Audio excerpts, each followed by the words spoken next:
Thanks for downloading this podcast. It's for personal use only and must not be broadcast, reproduced, or used in any form without permission. Tell your friends they can get their own copy wherever they get their podcasts.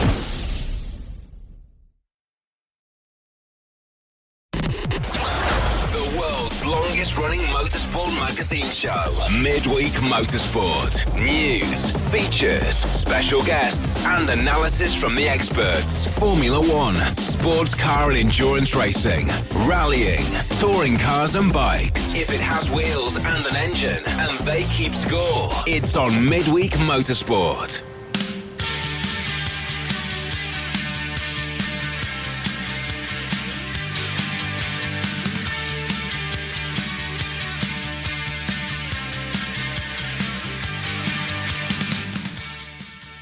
Hello everybody and welcome along to Midweek Motorsport. It is Series 18.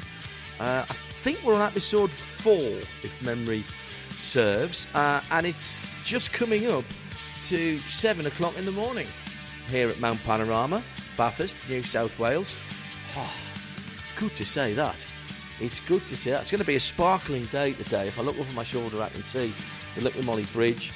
And the front straight here. I'm actually in the press room at the moment, not in our global broadcast centre, but I'm here, and I can say that for the first time since 2020. Just coming up to 8 o'clock in the UK, where Tim Gray is up in London. Good evening to you, Tim. And on a prac programme tonight, we have what?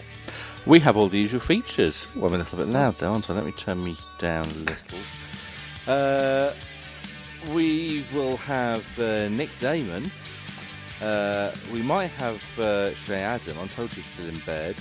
We'll have Richard. No, she's been out on a coffee run. Literally, she went for a walk to get some coffee. And has not come back. No, just arrived back at the house, I think. And just to prove, by the way, if you listen very carefully in the distance, just fade the bed down a little bit. I'm going to get a genuine Aussie to do a genuine Aussie greeting from the back of the press room. Did you hear that? I did, but what I want to know is why don't we have the sound of kookaburras in the background? Oh, kookaburras and cicadas would, it would have been... Cicadas, it would have been a bit early in the day for cicadas, but yeah, kookaburras. Well, you'd be surprised. Should be... You'd be surprised.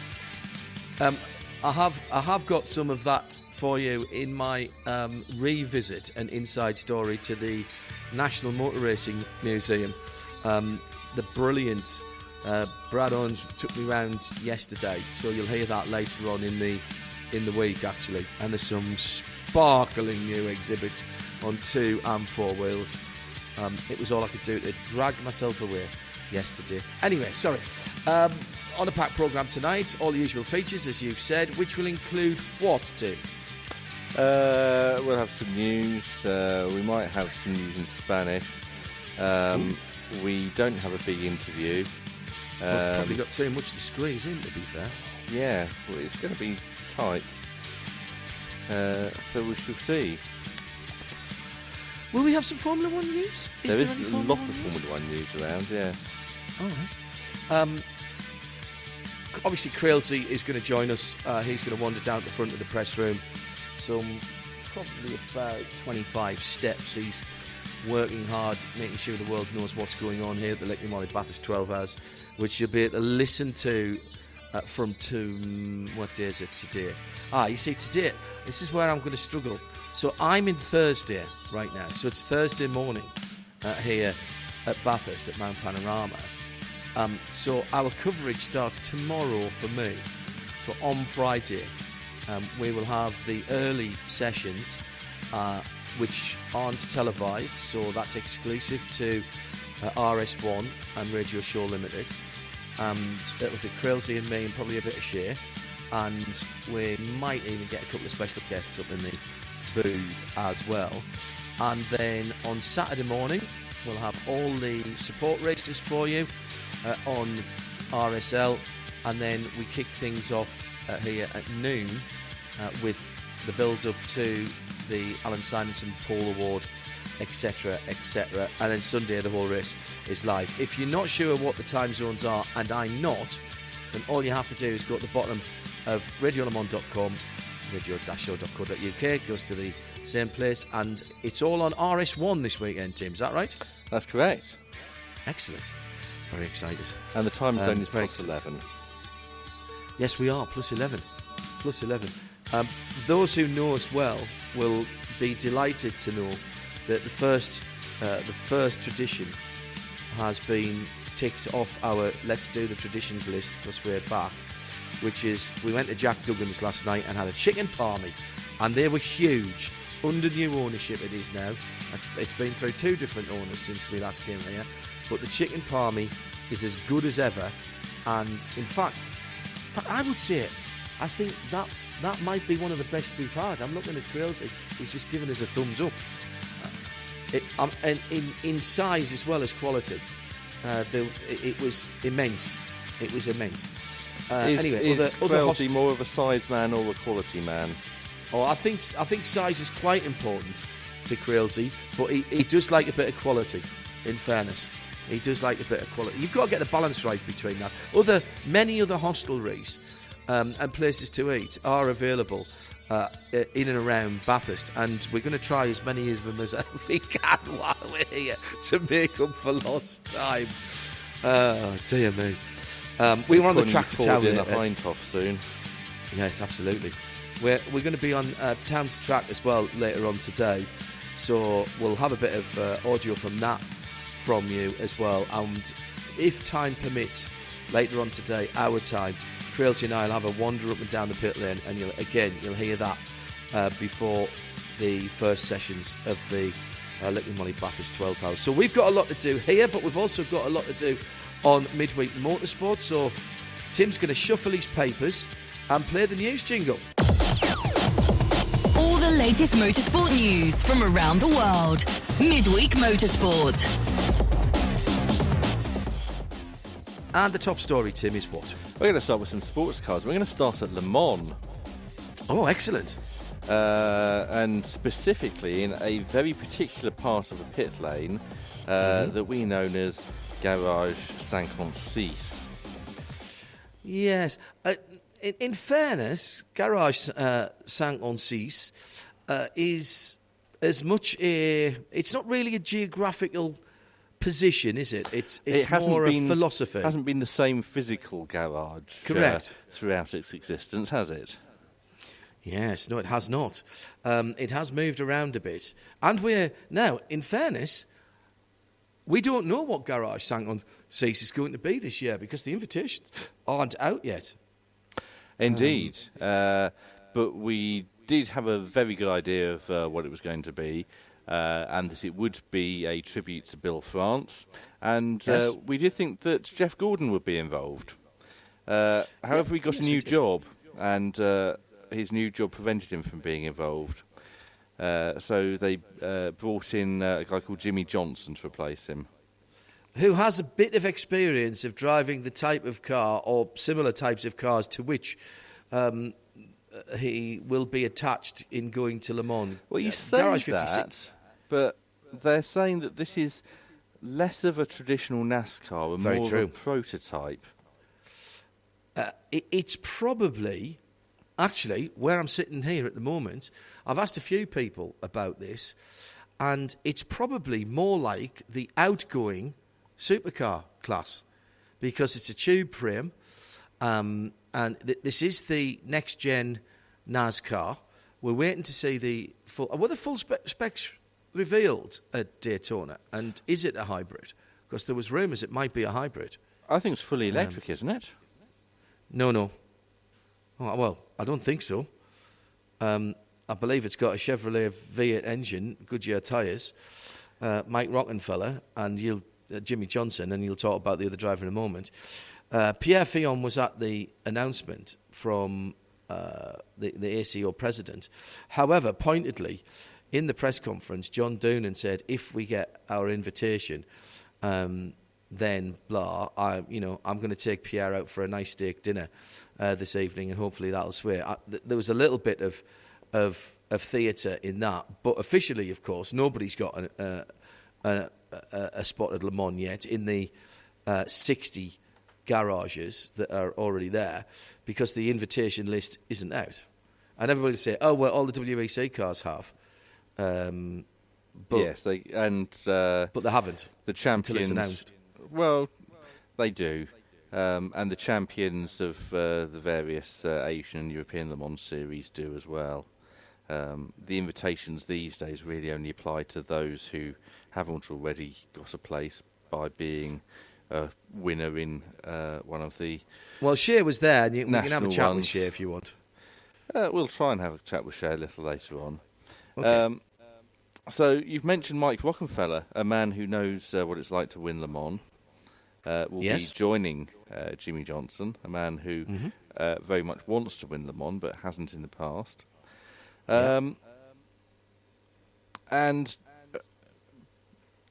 last autumn, Jimmy Johnson met another racing driver somewhere, and they had a conversation about what he was up to in 2023. And he said to this other driver, "I'm hoping to take a NASCAR to Le Mans." And the other driver said, "Sorry, what?"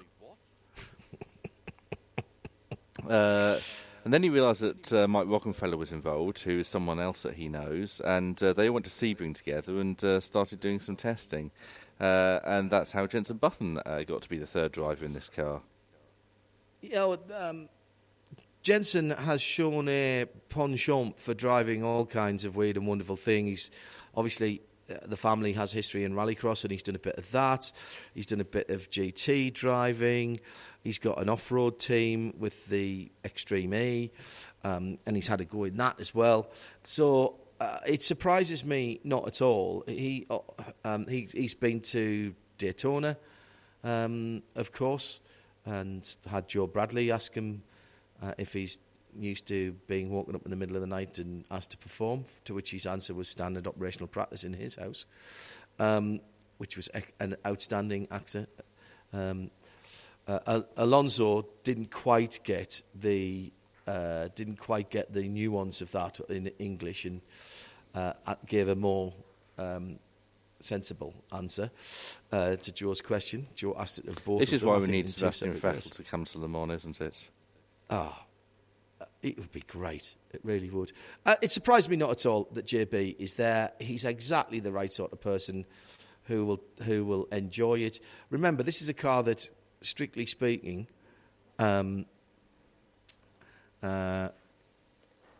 is not in competition, and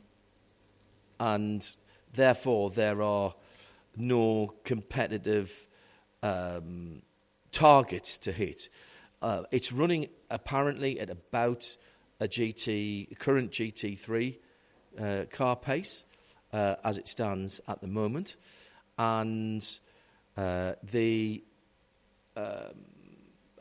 performance is interesting because, of course, that's what we're going to have for the GT cars at Le Mans come next year, because GT3 will become the GT class. Effectively GT3 AM, GTD AM, no pro cars at Le Mans now in GT. Not this year, not next year, not ever more, apparently, until they change their minds. So that's interesting. So if nothing else, we'll get an idea of how the stratification is going to work going forward.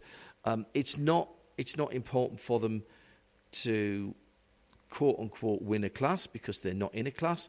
I think it is important for them to be quick enough, and I think the driver selection shows that they're serious and that they want to make sure, with Goodyear tyres, of course, which will be the only car running on Goodyear tyres at Le Mans 2023, that they are competitive enough in a broad sense to not affect the race, and also to be reliable enough that the car can run for long periods of time.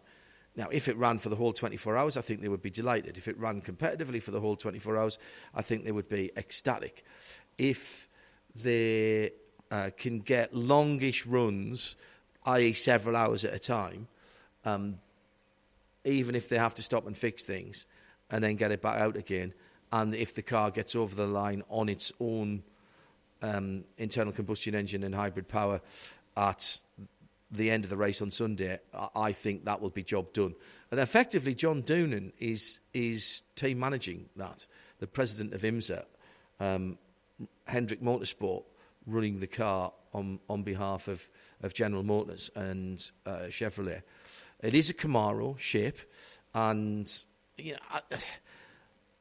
people are asking why, and I think it's probably as much, if not more, for NASCAR than it is for anybody else.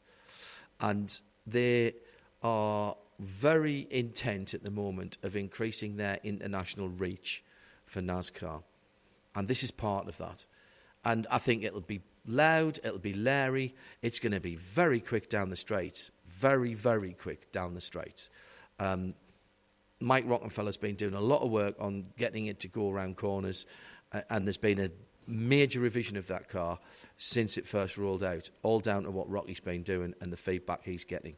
And as Tim rightly said, he knows what a car feels like and should feel like at Le Mans in a number of different classes. It's a challenge, of course it is. Going to Le Mans is always a challenge. I think it's a valid one. There will be people that say there are other things for Garage 56, the innovation class, that maybe might have shaded it for this year. But the couple of that I know about are not quite ready to go there. And we have never really seen that hydrogen prototype running fast enough or long enough to be able to be in the big show, which is why it's done a couple of exhibitions at Le Mans and why it's been out in some of the races around Le Mans. I think it's a very fuel-hungry car, and it is work on that. It's a very energy-hungry car. Yes, it is.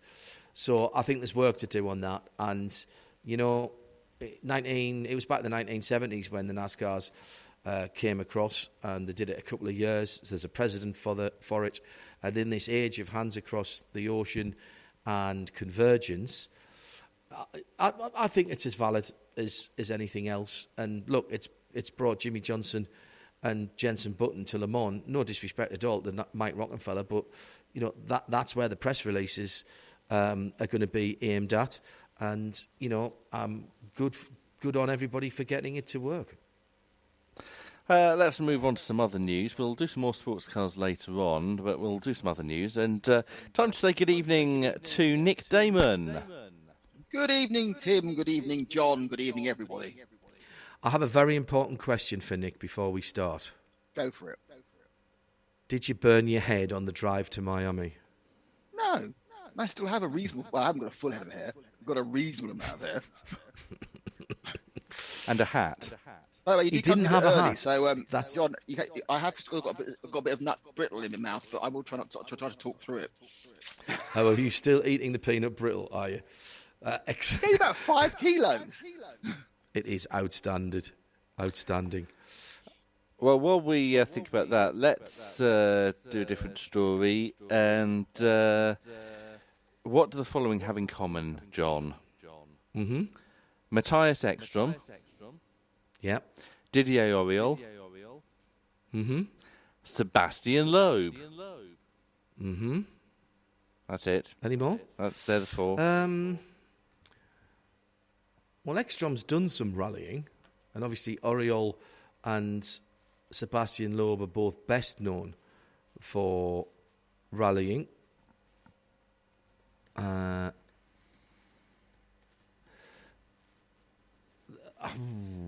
I suspect it's some other form of... Is it rallycross? What happened at the weekend? What happened at the weekend... Daytona happened at the weekend. In Europe. I have no clue because I was at Daytona. Was it Rally Monte Carlo, or was that the week before? That was the week before. We still haven't talked to Ben about that. We'll get him on at some point in the future. Was it the start of the European Rallycross season? It wasn't. That's much later. Oh, it was Race of Champions. Nick's just reminded me. Sorry, having done the Race of Champions for over 20 years, I completely forgot about it being on because I was so wrapped up in the Raw and Daytona. So it was the Race of Champions, and it was on ice again this year, wasn't it? It was in Peter Hufsbad in Sweden. But you still haven't answered the question. They all won Race of Champions, or they all run the Nations Cup, or I mean, they were all they've beaten in the definitely final won by Race of somebody. Champions, but something more specific I'm looking for. More specific. Driven into a lake. No, I don't know, is the answer to that. All of them have won it 4 times. Really? Yes. Wow. Ekstrom did it by beating Mick Schumacher. Oh, really? Yes. Yep. Mick Schumacher, the new McLaren driver. Yes, we'll talk about that in a moment. And that is something that he had previously done to Michael Schumacher twice in 2007 and 2009. Matthias Ekstrom beat Michael Schumacher on both of those. Yeah. Schumacher reached the final by beating Felipe Drugovich, while Ekstrom got there by knocking out Johan Kristoffersson and Thierry Neuville. So rallycross and rally drivers. Yes. To the fore, yes. Britain's representatives, they did very well, didn't they, John? I've no clue, Tim, because Nick? as I've said, I was a Daytona. I'm I guessing it am was not- Evergreen Coulthard and somebody else. Yes, David Coulthard was embarrassingly knocked out by Adrian Tombe. That's Oh, right. really? Yes. F2. Adrian Tombe, though, hasn't he done some ice racing? I mean, he's French, so I think that's compulsory. I think he's done Andros Trophy. In fact, I'm sure he has. But he's obviously also done touring cars and single-seaters and GT cars. Britain's other representative was Jamie Chadwick, who was unlucky to be drawn up against Sebastian Vettel in the quarterfinals. Oh, dear. Oh, dear. So that was that. You mentioned that Mick Schumacher is now a Mercedes driver, and he's had a seat fitting this week, Nick. What's his subject then? Oh, sorry, this this is is Formula One. Yes. Hooray! It's not the same way I prompted. So Formula One, and he's got a seat fitting, and any more to add on that? Yes, he's now going to be spare driver for McLaren as well. Yes. Now, the interesting about that is I thought that press release I read, he's going to be the spare driver, reserve driver, every race. I thought Alex Palou was getting that job for races where there wasn't a clash. Maybe he's only doing Mercedes for every race, and he's doing McLaren. No, the McLaren thing is that every race. It may well be, perhaps Palou just they just think it's too busy. much of a jump to put him in. So He's not going to be a reserve driver this year after 3 years as a reserve driver. Stoffel Van Dorn. It's not the answer on the card. Robert Kubica. Not the answer on the card. No, I thought that one was right. Okay. Wasn't it? Nick De Vries because he's racing. Not the answer on the card. Give me a team. Williams. They had a reserve driver? Yes. Oh, Jack Aitken. Jack Aitken. Yes. He was obviously with us in Daytona last weekend. Yes. Whelan Cadillac. He's decided that he's too busy to hang around standing at the back of the garage all season because he's got some sports cars to race instead. Well, I think he'd probably say he doesn't need to spend money standing around the back of the garage when people are probably prepared to pay him to drive sports cars. He said, I had a great time doing it. I was one of the lucky few not just to start a race, but just to drive the cars. But that wasn't what I was there for. I was trying to be on the grid full time and become champion, but that didn't work out, and that's fine. So now I'm doing sports Sanguine. cars. Yes, And I'm excited to see how far I can take it. Well, all the way. Go for it, Jack. How did you get on with Pippo Durrani and Alex Sims? Pretty well. Then the car had some problems. I think they came fifth in the end. The car had some issues overnight, lost a few laps, but he certainly up to pace, and they all seem to be pleased. I mean, he's in for the 4 endurance races. Yes. So he'll be out in Sebring as well. And he cryptically said he had other plans to announce other drives coming up. So there's still obviously the LMS drives available. So, well, he thinks he's got a Le Mans 24-hour drive, but obviously that's dependent on an invitation. yes. Now, you mentioned Robert Kubica earlier, and Yes. he's said he's not going to be the reserve driver for Sauber anymore. No, that's because they haven't got the Orlen sponsorship, the Orlen Polish oil company sponsorship. That's gone to AlphaTauri. Yeah, so is he going to turn up as a test driver and reserve driver at AlphaTauri? No. AlphaTauri have lots of youthful Red Bull juniors to be their reserve drivers. And which youthful test and reserve driver have they selected this year? Well, I'll say Liam Lawson. I don't know. And where's Liam Lawson at the moment, John? He's here. And what's he going to be doing there? He's going to be demonstrating the Red Bull Formula One car around the mountain. Which is an interesting concept. Well, it's not the first time. Is it the 2012? It's not. Sorry, it's the first time for Red Bull, but I don't think it's the first. It's not the first time for a Formula One car. So, No. By the way, I forgot to do the tweet at the beginning of the show, so I apologise. I'll let you have some time to do that shortly. Okay. But we've got another Formula One story to talk about. Exciting. Which former Formula One driver will be back behind the wheel of a car in Dubai next weekend for the first round of the Asian Le Mans Series? Oh, I know. Pietro Fittipaldi. No. Okay. Go on, John. It's Daniel Kvyat. It's not. Oh no, it's not. It's the other one. It's Mazepin, isn't it? Nikita Mazepin. Oh, is he? And No, hang on, there was a trick question there. He was an F1 driver, not an F1 hanging around the back spinner. I mean, he did drive the car in the widest sense of the word. I'm delighted to be making my return to racing in the Asian Le Mans Series, he said. Together with my teammates at 99 Racing, I'm hoping to have a great experience competing in the sport I love. That's good for him.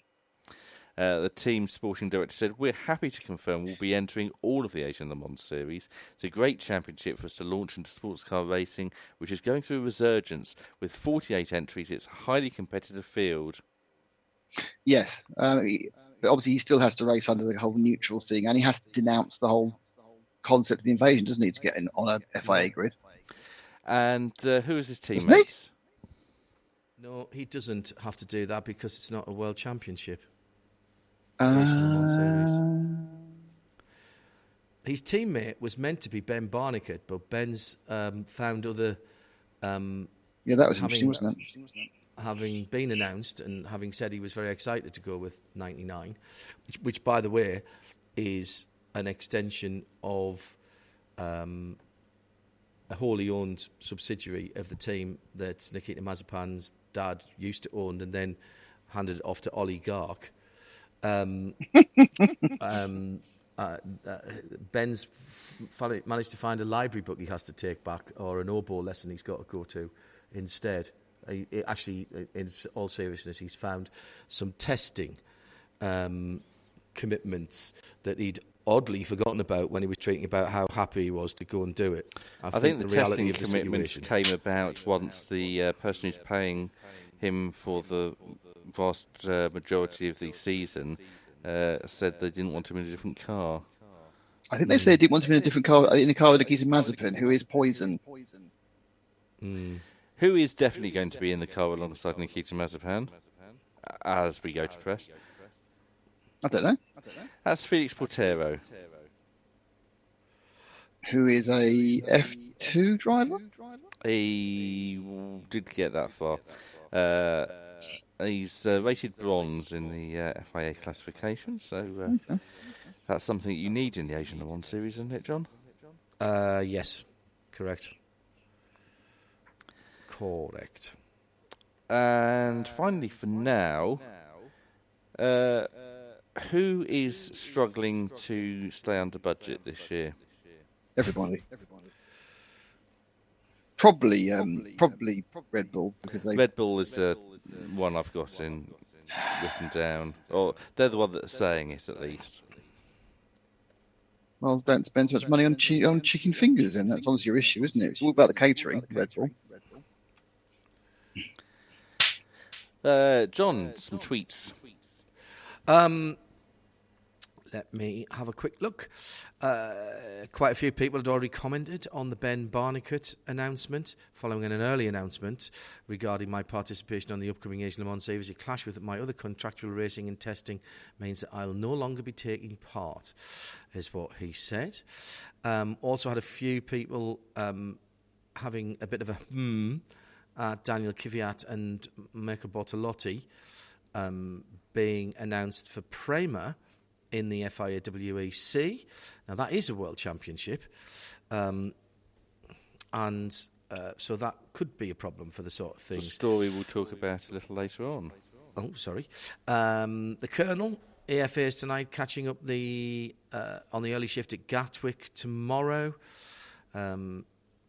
Has F1's team new livery makes me want some blackjacks. That's a very British thing. Very British thing indeed. Stephen Lloyd, AFA tonight. He starts his Sun Race League this evening, but it'll be on the podcast, as will Sean Crockett. Looking forward to hearing about the weekend at Daytona. We might not have time for that tonight, Sean, when you are listening. Hello to Jerry Z, settling for the archive. Too many things going on at the office, but you had a great time at Daytona. Good morning, Thursday. We'll be tuning in live on Wednesday. Right Turn Lover is listening to us. Kuiper Hoffman, no affairs, listening from a chilly Chicago, Illinois, before finally heading home to California after 4 months on the road and the high seas, in fairness. Looking forward to the show. Shane is on his way to Bathurst for the 12 hours and tuned in. Montreal, Mike Sargent, frigid. The Rolex felt like a classic endurance race, and I loved every minute of it. Dave England tuning in, accompanying his morning run. Great to have racing back this past weekend. Listening, Patrick Dron is listening in to us here. Spread to the Four Winds, but from Bathurst. No airfares from Jesse Young tonight. What a cracking Rolex over the weekend. Michael Denny, Bathurst week. Hope this Straya product gets used this weekend. He's got some Newlon Start Your B, which is interesting. Very interesting. Say Phil's tuned in. LA Filipponi. Hearing G56 is basically a prototype doesn't surprise me. A lot of witchcraft would have been needed to get the car down to the relative place. I'm expecting hybrid. It is hybrid, confirmed, by the way. Sarah Rigby tuned in and had a good weekend. Right Turn Lover says the NASCAR thing's bringing Button back to Le Mans. He has raced there before. Yes, of course he has. But I said brings him to Le Mans. I didn't say he'd never been there before. Jimmy Johnson's never been there before. Hello to, let me see. Yes, wasn't it Jenson Button who drove an F1 McLaren around my Panorama? Yes, I think it might have been. I think you're right. Hang on, I look at Crailsey. Crailsey, was it JB who drove it? And then he came and brought the front-wheel drive record as well in a Honda Civic Type R on an Easter Monday as well, I seem to remember. Hello to Scott Fitzsimmons. Hello, Scott, listening from warm, comfortable Sydney on the way to Bathurst. Not doodling tonight, Neil Gardner. His man flu has hit. Hope you're feeling better for our artist in residence. So that's your Twitter for the moment, at Specutainment, please. Series 1, Series 18, Episode 4, rather. And up in London, Tim Gray has a little more. Yes, because in the excitement of Nick talking about the end of Robert Kubica's career, we missed telling you who the replacement for Orlan would be, filling those panels on the side of the Alfa Romeo Sauber. Steak. And what does steak do? Well, assuming unfortunately, it's not steak, S-T-E-A-K, in which case no, that would be a great sponsor, but produce probably lovely better meat for Red Bull. It's another cryptocurrency sort of thing, isn't it? It's not, no. Yes, it is. It's an online betting company. Same thing. But I wasn't saying. No, were they betting with cryptocurrency or something? I think they bet with Australian dollars, don't they? Oh, are they going to be allowed to be on the car for the Far Eastern races, the Middle Eastern races? Absolutely not. And also we've had a change of times to the Las Vegas race announced today. I did not see it. When is it now? Is it no longer starting at 10? Midnight. It's starting at midnight. Blimey. 8 o'clock UK, 9 o'clock in Europe. Is that not 7 o'clock in the UK and 8 o'clock in No, Europe? it's 8 hours. Because they're on mountain time, aren't they? No, they're on 8-hour time behind. Pacific time they're on. No, Vegas is not Pacific. Well, it was Pacific when I went there. Was it? Yes. Anyone who lives in Nevada, tell me which time zone you're in, because I think you're Mountain. Nick thinks you're Pacific. At Specutainment, if you know the answer. It's 12:33 right now. They're 8 hours behind. Shay just says midnight. Yes, Shay. Yes, midnight. The city never sleeps, isn't it? It's time to bring in to the conversation a man who is very much used to midnight, and that is Richard Crail. Good evening, Crailsy, or good morning, Crailsy. Right, you needed to have told me that you wanted him. Crailsy, 40 minutes ago I said that. Can you... hello to John de Geese, who's arrived as well in the press room. Crailsy, can you have a wander down, mate, and we'll bring you in. It proves we're live, by the way, here in the press room. Crailsy, traditionally, if I paint a little picture, benches either side of a central aisle and the Little Molly Bathurst interview area in front of us. Crailsy always sits right at the back because that's where the food comes first. No, it's so he can see everything. And the radio show crew always sit one away from the front. We've got B-Rock 93 sitting off to the right-hand side of us, or at least there will be in our booth is through the grey door.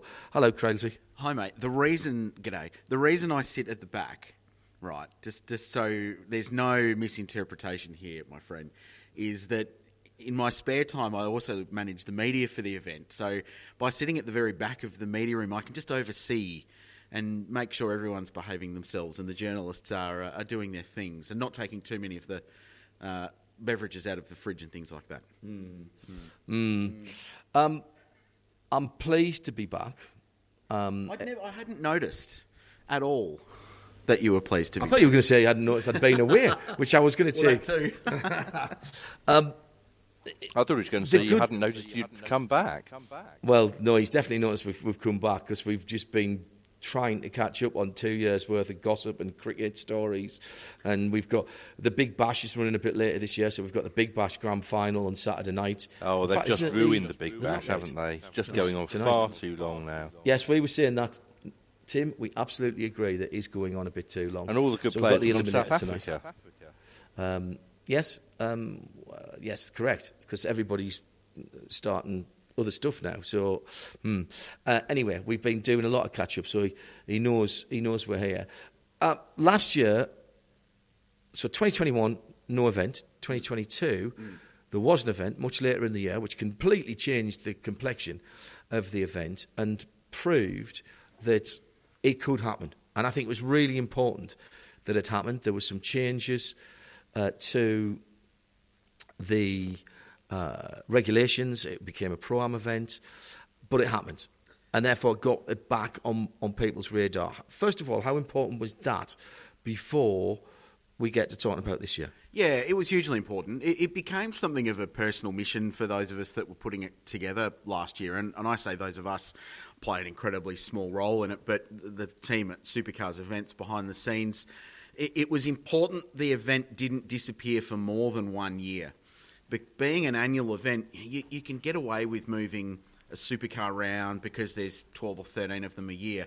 You can get away with dropping a couple of TCR rounds or GT rounds or whatever it might be because there's more of them. But an annual event, one that's geared towards significant international participation, overseas visitors like yourself, teams, drivers, and the commercial side of it as well, for it to vanish from the marketplace for an extended period, the longer it's away, the harder it is to bring back because you basically start from scratch to bring it back. So it was important we ran the race. It was it compromised? 100% it was compromised. And I know that we've all discussed already Australia's issues with COVID and the border closures and our little fortress we had here for 18 months. So that played a significant role, but it was important to bring the race back, even in a compromised form, to make sure that it was still a thing. It was. I think was it the best 12-hour race that we've ever had here? No, it wasn't. Let's be honest. I mean, there were 20 cars. We had a long green flag run at the end. We didn't get that late drama that we sort of look for at this place. Was it a really interesting race? 100%. Did it detract from the history of the 12-hour? I don't think so. And honestly, I think the first 2 hours of that race were among the more compelling 2 hours of GT racing we've had here, in the fog and the rain, and you had crazy people like Kelvin van der Linde and Chaz Mostert doing 202s in the pitch black through semi-fog and light rain at the top of the mountain, and the intensity was as good as it's ever been. So, from the team that put it together, it was a bit of a mission, and it became almost a driving force just to get the thing done and to make it as successful as it possibly could be, at a scale that was probably 50% of what we'd seen in 2020 when it was last run. So we're really proud that we got that race in, and people continue to talk about the 12-hour. And, of course, running it in May gave us a much shorter turnaround time to get to this point where we're back to our traditional date with a more traditional-looking vibe around it. We were talking on the way in this morning about how you now come to this hallowed ground 4 times a year. We're also talking about how this place wouldn't exist if it was being built now, actually, which it absolutely wouldn't. Does that diminish the feeling of excitement, or the feeling of, if you have too much soccer on the telly, I always feel, soccer, for me, watching the live soccer on the telly when I was growing up, it was always a European game. There's too many Grand Prix. Grand Prix don't feel like a special event. All right, only coming 4 times here. But does that slightly water down the feeling that when you get here? It might for some, doesn't for me. And why not then? Because this place is just so special too, and especially to people that have grown up with it as part of the vernacular of Australian motor racing. I mean, it's the spiritual home of our sport here. It's the reason why a good chunk of people that follow motorsport in this part of the world follow the sport. Yeah. Because without the history of the Bathurst 500/1000 in the 60s and 70s, building that folklore as one of the great Australian sporting events, everything else around our sport in this part of the world wouldn't be a thing. So, no, it doesn't. And I told you an example this morning as we drove in, and I get here on the Monday before the event. I traditionally go and pound out a few, and by a few I mean 15 slow laps in my rental racer at the... Because it's a public road and it's 60 k's. A 60k an hour speed limit. PS, the dipper at 60 k's an hour in the little family truckster rent-a-car I've got, too fast. Understeer everywhere. It's tyres squealing, drama, excitement. And I on my 4th lap on Tuesday morning early, the sun was poking out over the hills as I got to Brock Skyline. I saw Brocky's name, he was my hero as a kid, on the side of the road. The sun was patching through the clouds out over the central west of New South Wales. And I just started laughing completely randomly on my own. I was like a madman for people running on the track or whatever. And just my thoughts was, how on earth does this place exist? And how on earth do we get to come and play here, even once a year? To do it 4 times, it's ridiculous. Is part of the fact that it doesn't diminish it for you, that the 4 events are 4 very different events in the type of machinery that are there, the way that they're set up, and indeed in some cases in the spectators that come and the pure character of the event itself? Yeah, 100%. And that was a mission from the Bathurst Regional Council, who own this place, when they were expanding the racing portfolio. For a long time, the only race here was the 1000. It was like Indianapolis. You'd go there for a week, and then the place would be dormant for 340 days a year, which blew my mind. Why would you waste it? And, Indianapolis is expanding, and they've got a sports car race, and IMSA is going there, which is cool, and, there's so much going on. This place is the same, but they were very, very keen to make sure that everything stood on its own. Yeah. And you've been to the 6 hour at Easter, and racing at Easter here is a tradition. And compared to this event, it's so relaxed. It's like a family picnic.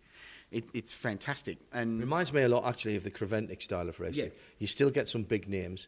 You still get some absolutely serious contenders. You don't have GT3 cars. These are a completely different set of regulations. But you've got the guys... Like, what would we do if we had the chance? We'd do the 6 hours. Yeah. We'd build a car, or would buy a car that was built, and would come and do the 6 hours if we had the wherewithal to do it.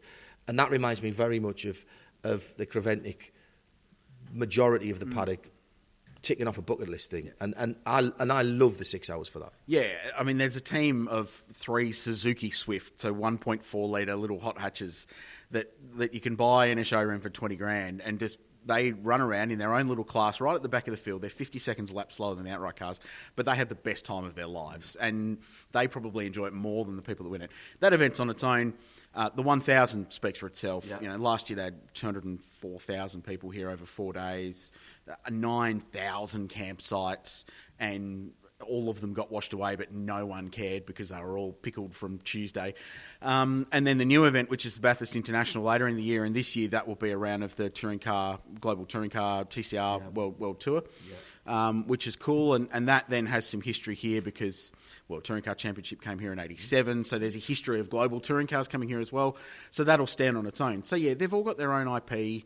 Some of them are growing, some of them are enormous. This is now firmly established as the international Bathurst. People come here because this is global cars, GT3 cars, incredible brands, Formula One demonstrations, Matt Hall doing aerobatics in the Red Bull Air Race plane on Saturday.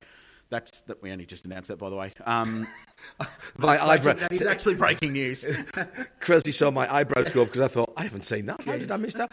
Let's talk about the internationals coming back. As I said, it did stand on its own. It was still a race. It still happened. But there's no doubt, with no disrespect to the regional entries around here, and there are some very good regional entries this year, really good. There is a little bit extra spice that comes in, if for nothing else, because... your drivers from around these parts, both Australia and New Zealand, get to pit themselves against not just the best drivers, but the best teams.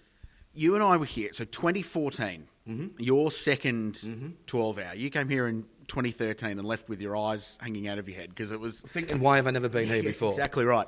But 2014, one of the reasons the race is where it is now... was the finish to the 2014 race. And cast your mind back. It's almost a decade ago, John. I don't know how old that makes you feel, but you had Maxi Book, who at the time was the world champion, I'm using air quotes, of GT3 racing for HTP, and you had Craig Lowndes, who is the Prince of Panorama, second only to Brock in terms of stature at this place. And they battled for the lead. And it was the first time it was on free-to-air television in Australia. It was your second year here, so we'd sort of started building that international audience. And that Australian hero versus global GT superstar, all of a sudden people went, ooh, this is interesting, isn't it? Those Aussies can drive GT cars, and B, the Euros can come here and be very, very competitive at Mount Panorama on debut, like Maxi was that year. And I really think that sort of led towards people like Nissan going, we're going to have a crack with the GTR in 2015, and Porsche then coming out here and throwing everything they could to try and win a Bathurst Enduro, which they'd never done. It was missing from their trophy cabinet in 2019. You know, the rest is history. And it builds and builds from there to the point where you get to 2020 and Malcolm Wilson of M Sport, who has won everything and he's won a World Rally Championship, and goes, this is one of the biggest things that my team has ever achieved, was winning Bathurst. So that I think is why this race has become what it is. I think also as well, it has helped the global motorsport community understand just what great drivers you have, because nobody else drives supercars in particular. I mean, if you're a Porsche Carrera Cup champ here, that's a transferable skill, and people go, "Oh yeah, I know what Carrera Cup is. Yeah. I know what GT3s are." But supercars, we don't know what supercars are. We don't know how they would go at Brands Hatch IndyCar circuit, or at Croft, or at Road America. although quarter they did go to. Yeah. But it allowed us all to sort of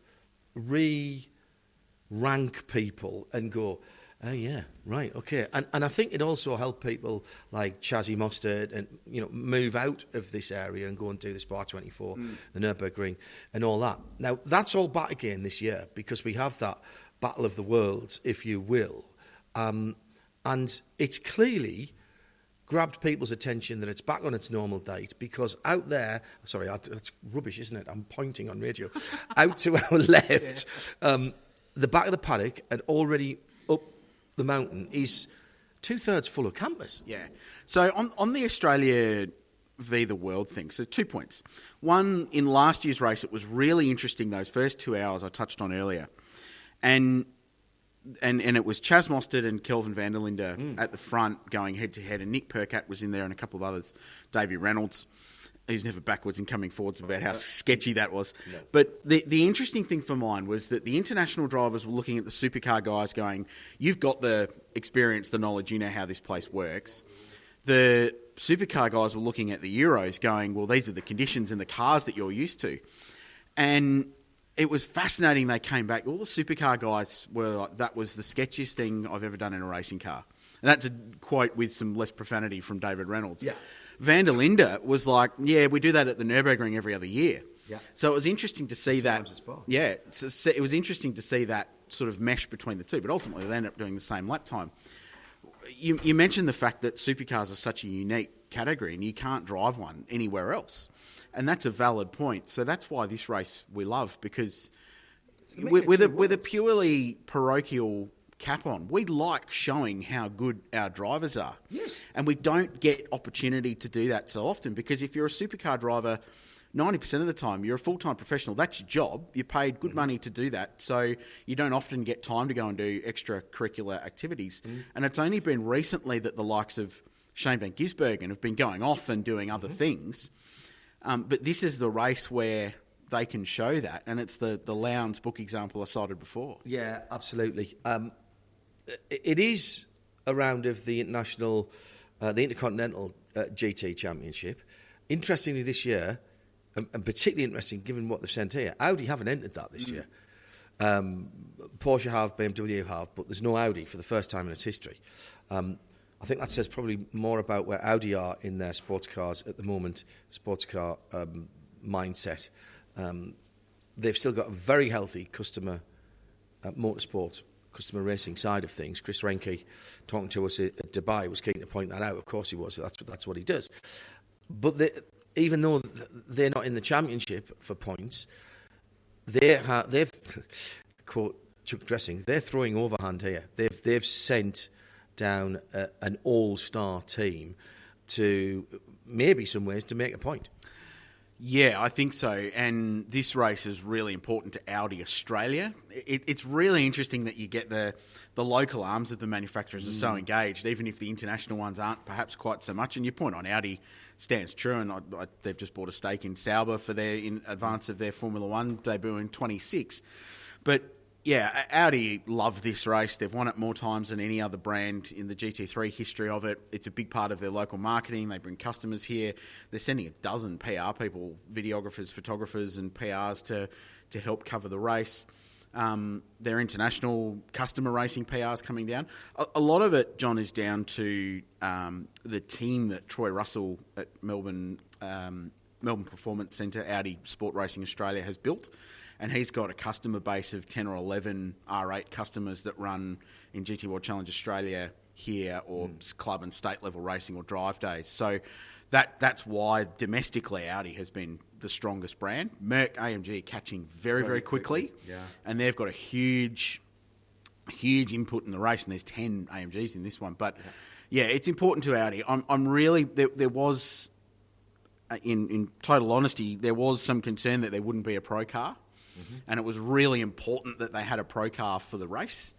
So a lot of effort went in with Troy and his team and the event and Audi to make sure that car would run with the drivers that it's got, with 3 outstanding GT drivers, and they'll be a factor. The R8's always good around here. So I love it. But their Pro-Am cars are arguably the strongest, and the Triple Eight race engineering, I can hear Roland getting the phone up now going, hang on a minute, what about ours? But so they will play a huge role, but it's great to have them, irrespective of what they're doing with IGTC and things like that. Krelzy and Garth Tander went through the entry list as it was on last week's show, so I don't intend, that's why we're talking more generally about this. But I did talk about the teams and the quality of teams here, both the regional teams and the international teams. And we've got WRT coming back. We've got WRT who've won here with Audi. They've now, and everybody knows, they've gone to BMW. Vincent Voss said to me that this effectively was their first BMW Works outing. And I don't mean they were jumping on a charabanc and going to the coast for fish and chips. This is the first time that they are going to be representing BMW. But of course, they've already been and conquered Dubai in their, well, this is a bit of a shakedown, really. I mean, good God, man. Those guys are great. And they've got Valentino Rossi coming here to a place that has huge motorcycle history here, as I saw when I was over at the museum yesterday. I look at them and think, who's going to stop them? I really, that is, and that's, again, that's no detriment to anybody else, but they're on a roll with a new manufacturer. BMW are taking it seriously, and for the event as a whole, that's magnificent. It'll be interesting to see where the BOP sits, isn't it? And to be SRO, to their eternal credit, the BOP at this place traditionally has been very, very good. Yeah. And the nature of Mount Panorama is that there's something for every car. So the cars that are good with low down torque, bottom end, get up the hill really well. Cars traditionally with lots of downforce, like the Audis, have always been good across the top. Straight line speed at the end of Conrod. So this place, and 2020 we had, I think, 7 or 8 different GT3 brands here, covered by 0.6 of a second in qualifying. So, but all making their lap times in quite different ways. Correct. Exactly right, which makes for great racing. My point is that on the basis that the BOP will be good, and it's different BOP to what we saw in Dubai, because it's SRO BOP, so it's different standard, also different to Rolex, so Porsche fans don't stress. Oh, a different car as well from different Rolex. Car, exactly. Outside of that, they should be contenders. They know the place. There are a lot of Aussies watching and listening to your coverage of Dubai who smiled broadly at the end of the race when Mr. Voss was saying, all of this has led towards us going to Bathurst. Mm-hmm. And we were all like, oh, that's awesome. How good. So, it's really exciting to have them here. The cars look fantastic. And on Rossi, there's a great history of two-wheel transitioning to 4. And one of the 3 drivers to win the 1,000 and the 12-hour back-to-back is the late, great Greg Hansford. Oh, he won the 93 1000 with Larry Perkins and came here in Easter 94 and won the 12-hour with Neil Crompton in a Mazda RX-7. See, that's why I love working with you, Krelzy. A quick final thought as we finish the first hour of Midweek Motorsport. We're live in the Bathurst, the Little Molly Bathurst 12-hour press room at the moment as our booth is being assembled by the hard-working techs from Supercars TV. There are a couple of little detailed changes in the regs this year, including a wave by has been brought in but not for all of the GT3 cars.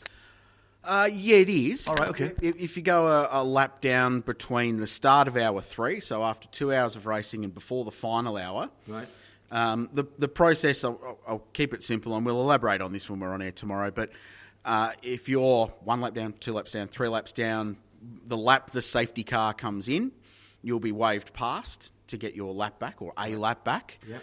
Then the lights, so that happens on Conrod Straight. Yeah. Easiest place to do it. Yes. Soon as that's happened, the lights go out on the safety car, right, and the race restarts. So you're going to have to hustle around to get on the bike. You won't catch the train. Right. So it operated at times in last year's race.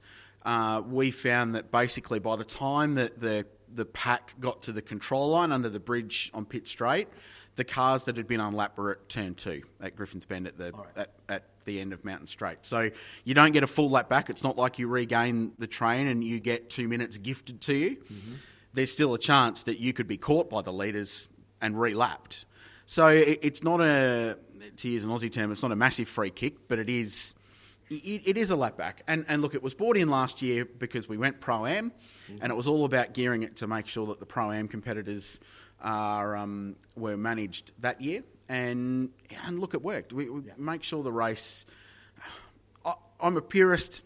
I want an endurance race where the best team wins and you don't get gifted it. But at the same time, from a show, you want as many competitive cars within the final hour of the race fighting for a race win. So I get why that happens. And to be honest, if your pace is rubbish, you'll be lapped again pretty quickly. So if you've got a car that's in strife, or you've got a driver who is struggling a little bit for whatever reason, or you're on the wrong tyre strategy, and you haven't got a new set of Pirellis on, then you're going to get lapped again pretty quickly. So I kind of don't have an issue with that. My point with this place and that rule at this place is that I don't know an endurance race here that hasn't been won by someone that deserves it. Yeah, that's a great. So if you get a free kick to get a lap back at some point in the day, and then you go on to win the race, clearly you've deserved to win that day. Right, I've got two very quick questions for you. First of all, what's the weather like over the weekend?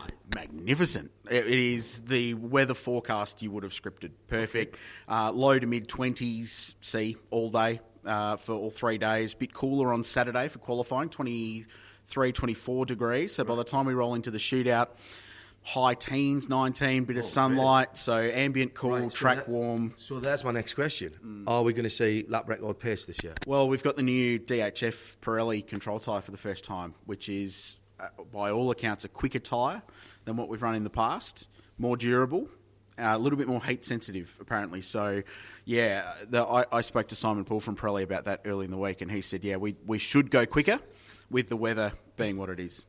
I'm laughing because Tim has just said, if I'd have scripted the weather and writing a script, I'd have scripted an hour of sleet right in the middle. Now, Tim, you didn't experience all of the Bathurst events last year. Outside of the 6 hour, every single one of them were underwater at some point. They closed the car parks on Thursday at the Bathurst 1000. There were 50,000 people who had to park in the city. No rain. We don't want rain here. All right, we'll have Krelsey back tomorrow here. Snow. He said, we've had hail here before. We've had it here before. I remember. It snowed here. Yeah, I've seen it. I've seen it with my own eyes. Check the bottom of the homepage. It's all on RS1. We're going to be doing some of the early sessions, as I mentioned early on, for radio, as tradition dictates. And then we'll be live right across Saturday and Sunday as well. The little TV logo shows when it's up for the international feed. So if you're outside of Australia and New Zealand, I think, everywhere else there's no blocks. And the great thing about the major broadcaster, even in this region now, is they don't have ad breaks. So we don't have to. It makes life much easier for me, Garth Tander, and Krelsey in the booth. We don't have to worry about 3 different counts coming back from an ad break. So it's all going to be there for you. Check the times. It may mean you're going to have to stay up late. It's as simple as that, particularly on Saturday, Sunday night into Monday morning in the UK and European time. But I'll tell you now, it will be worth it. It will Saturday into Sunday, isn't it? Sorry, not Sunday into Monday. Saturday, Sunday. It will be worth it because what does the mountain always do, Krelsey? Well, it delivers. And I'll tell one thing to finish off. I expect people to stay up. All right. If you don't stay up, as my mother used to tell me, I'm not angry, I'm just disappointed. And you should have seen his face when he said that. All right, Krelsey, we'll let you get back to work. Moving into the second hour of Midweek Motorsport. Midweek Motorsport, where John has just 48 seconds to tell you what's coming in the next hour. Coming up in hour number 2, we'll have more chat about sports cars. Nick Damon will be back with some more Formula 1 stories. Shea Adam will be talking Daytona and hybrids and GTPs. And more of your tweets, please, on Specutainment, at Specutainment, please. And thank you very much to Rennie de Boer for the very kind comments. Rennie, we miss you at these events. Please come back and see us soon. Second hour getting underway with more motorsport chat here on RS1, part of the Radio Show Limited network of channels.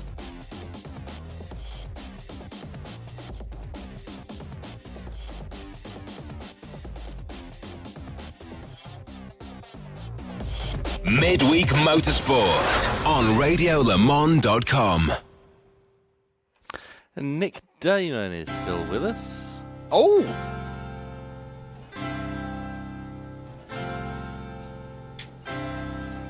Ba, ba, ba, ba, ba.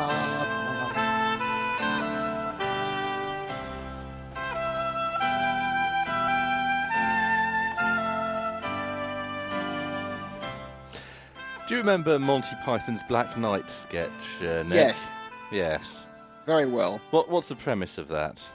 A man, they challenge each other to a fight, and he cuts his arms off, and he ignores the fact that his arms are cut off, and his legs cut off, and then he, It's just a scratch.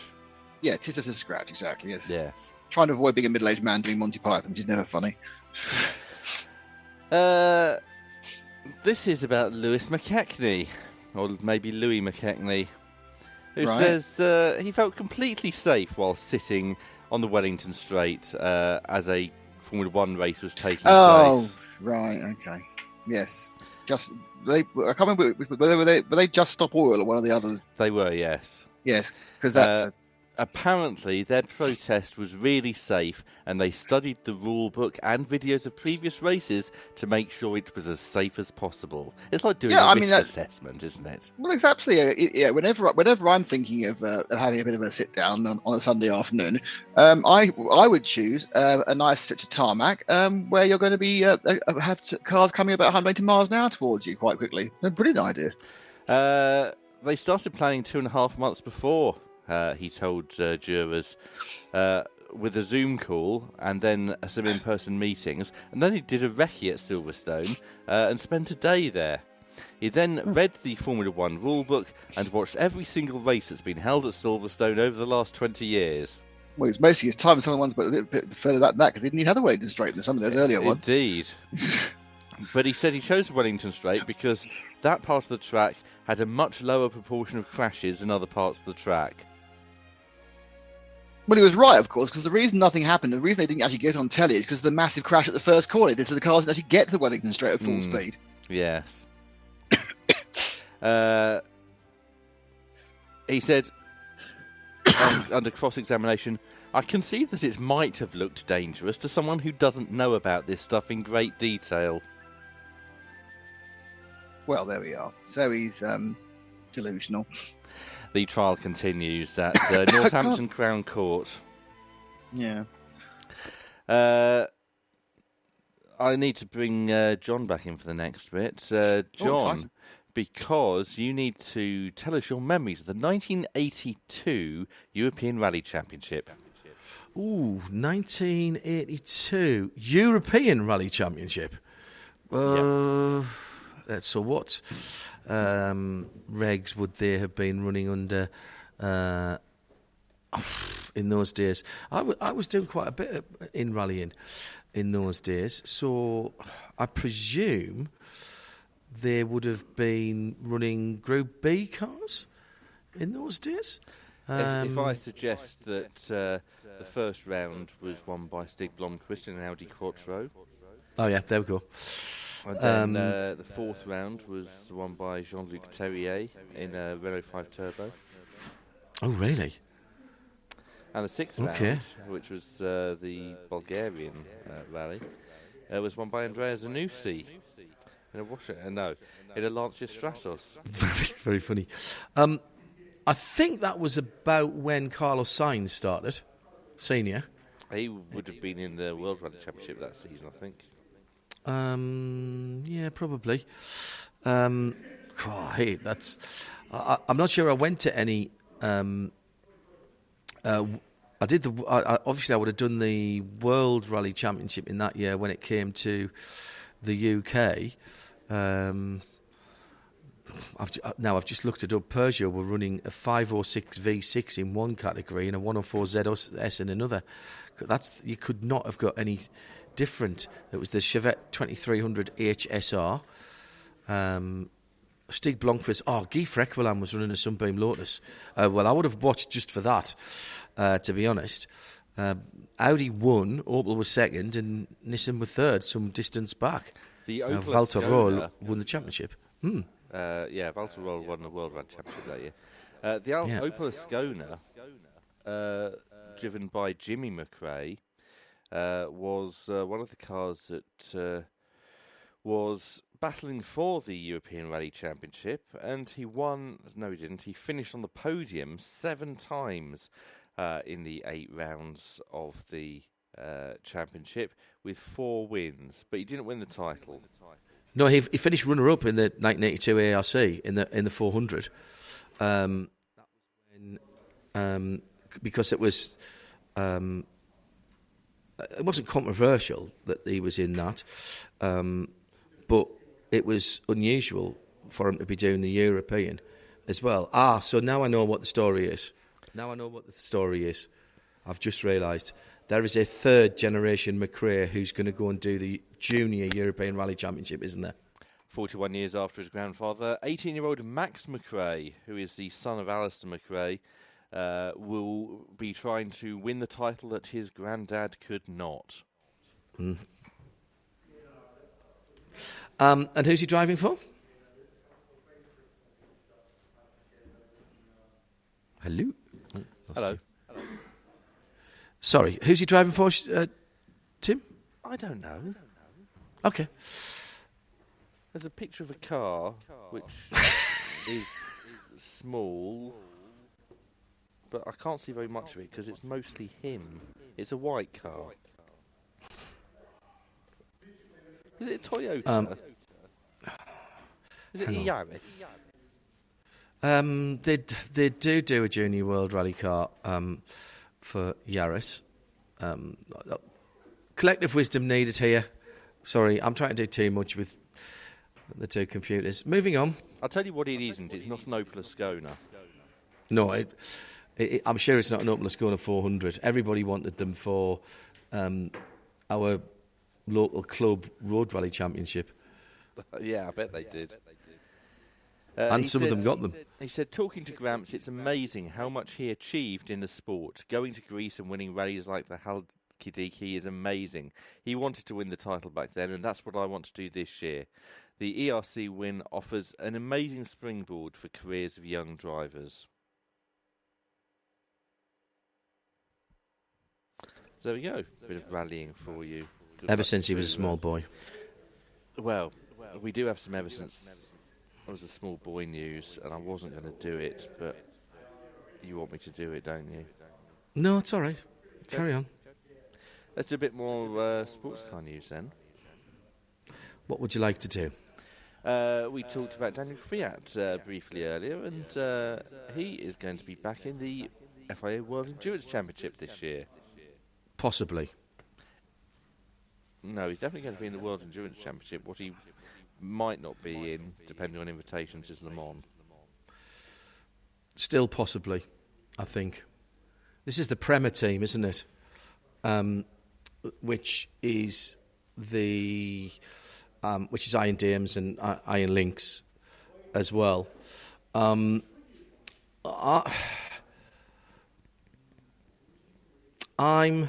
not convinced that, even though it's been announced, that this will happen. I think it'll very much depend on what the feedback is now that it has been announced. And first of all, allowing Russian athletes, this is my personal opinion, but I'm going to say it, allowing Russian athletes to compete under a neutral flag is nonsense. Not in motorsport, but most Russian athletes, over 50% of Russian athletes competing around the world have been part of the armed forces or taken from the armed forces. It still has a propaganda value, and if we really believe that Russian athletes shouldn't be competing, you can debate that one up and down, whether you think that it's fair to punish sports people. But if you're going to do it, you've got to do it, and you can't be halfway house on it, and he shouldn't be allowed to compete. Now, the WEC, if he is in a LMP2, whilst the championship is termed a world championship, it's not a world drivers' championship, and therefore he wouldn't get an invitation even if he won to the Night of Champions, because it's a cup, not a championship. So there's a slight loophole there, but I still feel uncomfortable about it. The war in Ukraine is still going on. Russia is still killing Ukraine civilians and committing war crimes, and we shouldn't be ignoring that. Just because it's been going on for a bit of time, it's not okay for that to happen, and therefore the ban should continue. But that's only my opinion. What do I know? He'll be sharing the car with Mirko Bortolotti and Dorian Pin. And in the other car, Juan Manuel Correa, Philippe Ugran and Bent Viscal. That's in the number 9, although Correa has to miss some races because he's also doing FIA Formula 2 this year. So Andrea Caldarelli will take his place. It's Midweek Motorsport, Series 18, episode number 4. I'm at Bathurst. The guys are back in the UK.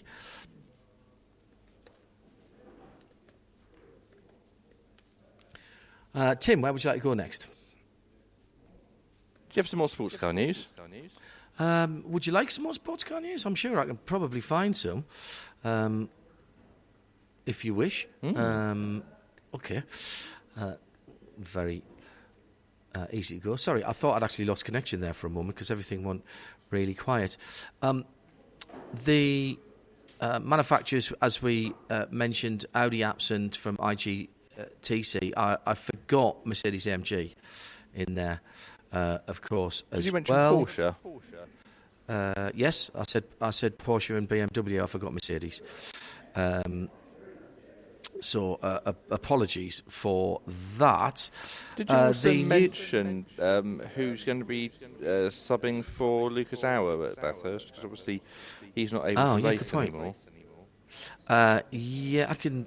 It is Phil Ellis, isn't it? It is. Oh, I had to. Philip Ellis. We wish the best to Lucas Auer. This is the Craft Bamboo racing lineup, which is actually a really strong one as well, as they're getting ready for the weekend. So Phil Ellis jumped on a plane and came round. We've got in the WeatherTech Championship. Shall I leave the WeatherTech news for Shea? I'll leave the WeatherTech news for Shea. But there's some Andretti news there from Andretti Autosport. I see IGTC news from here. Kyle Army Pro entry unlikely. John De Geese reporting that from Porsche, although they are going to still be in the Intercontinental GT Challenge put on by Pirelli. The Kyle Army 9 hour is pretty tight to get things down, and they've got a pro class here for Matty Jaminet, Matt Campbell and Thomas Pryning. He says, it's a bit tricky for us, said Thomas Laubenbach. It's a crucial race with Kyle Army. I like the idea of Stefan's idea and the support, but if we, because they don't have to ship the stuff down there, and Kyle Army, they're struggling to get a pro team involved, although they will be trying to support a team. I think... Actually, I look across at John. Oh, he's got a set of headphones on at the moment. There was some uncertainty about whether that race would actually happen, but now there are apparently enough cars to make that happen in the South Africa round of that championship. And really, other than that, everything is a bit of a Daytona wrap that you might want to do with Shea in a wee while. Well, actually, in that case, let's get Nick Damer back and do some bikes. Oh, hello. I'm back. Do you want to talk about MotoGP? I'm happy to talk about MotoGP. What specifically would you like to talk about? What do they normally do on a Saturday morning of a MotoGP for 45 minutes? On Saturday morning, yes. Normally have free practice 3. Yes. What are they doing with free practice 3 now? They are throwing it in the bin. Yes. And they are just having a practice that doesn't count towards the qualifying, and then they're having the 2 qualifying sessions after that. Yes. So that's a big change. Do we know duration of this? I've seen something of 30 minutes, so it's less track time. I think so, yeah. Yeah, there's not, because they've got more track time a bit later in the day, don't they? Yes, of course, because free practice 2 is bigger. It's now 60 minutes. Yeah, well, no, it's because they have an actual race on Saturday. Yes. And the 2 Friday sessions combined will decide who goes into the pole shootout. That not just the top 12. 10. Top 10 part 2, yeah. So they've done some renaming on that, but it's still the same thing. They use the times from qualifying from practice to put them into 2 groups for qualifying. And then, of course, they are qualifying twice because they qualify for the sprint. But unlike in F1, where your result in the sprint race determines your grid position for the main race, it is the same starting position for both races. Moto 3 and Moto 2 no longer have a warm-up session. Yes, I'm not quite sure why they've dumped that, I must admit. But it's so that fans can experience the joy of the Rider Fan Show display with a Riders Parade and Fan Zone. Yeah, I think they'd rather see the bikes going around, to be honest. I mean, why do people go to watch bike racing? Is it to watch bikes going They go round? to experience the Fan Zone. That's why they go for it. It's absolutely about the Fan Zone. And and the thing that I think is the most positive thing here is we no longer have to guess whether the first race of the day is going to be Moto 3 or Moto 2 because they do sometimes, or have in the past, sometimes been shuffling them around. Yeah, but they've tended to shuffle them around when they've been trying to avoid clashing F1 Grand Prix start time, hasn't it? Yeah, they moved the MotoGP earlier, so they aren't starting at the same time. I don't think that, despite the fact they published this overall concept, I don't believe they won't do that again because they don't want the bike Grand Prix to start at the same time as F1 Grand Prix. And we're both having ridiculous calendars now, 400 events each. It's not like the situation it used to be, where 1 week was an F1 Grand Prix, 1 week was a MotoGP. What's Marc Marquez not going to do? Fall off. Specifically? A lot. No, I think you don't know this story. No, I don't. But I'm more giving advice to Marc Marquez. Don't fall off a lot. What's he going to do? Tell me then, Jim. What's he not going to do that Danilo Petrucci did do is the Dakar Rally. Right, okay, because that's obviously the first thing you do when you've had serious injuries and you are on the way back is you go and drive into the wilderness on a treacherous road on an unfamiliar bike in the middle of nowhere. So that's obvious thing to choose. I'll never race it on a motorcycle. I know myself, and it would hurt me, said Marquez. Blimey, he's a mature young man. The Dakar is a race that gives a lot of respect. It's not just, come on, I'm going to go and race a Dakar. You need to prepare. You need to try and find your way. Another thing is that I'm competitive. I don't like to lose. When you go to a race, it's to do well and push, and there's a lot of pressure from the media. Right. Okay. That's a very sensible answer to obviously a rather silly throwaway question. Yes. I think was it followed up by whether Mark, are you going to do a season of Speedway for Kings Lynn? If it had been, we would be reporting that, but sadly that question wasn't asked.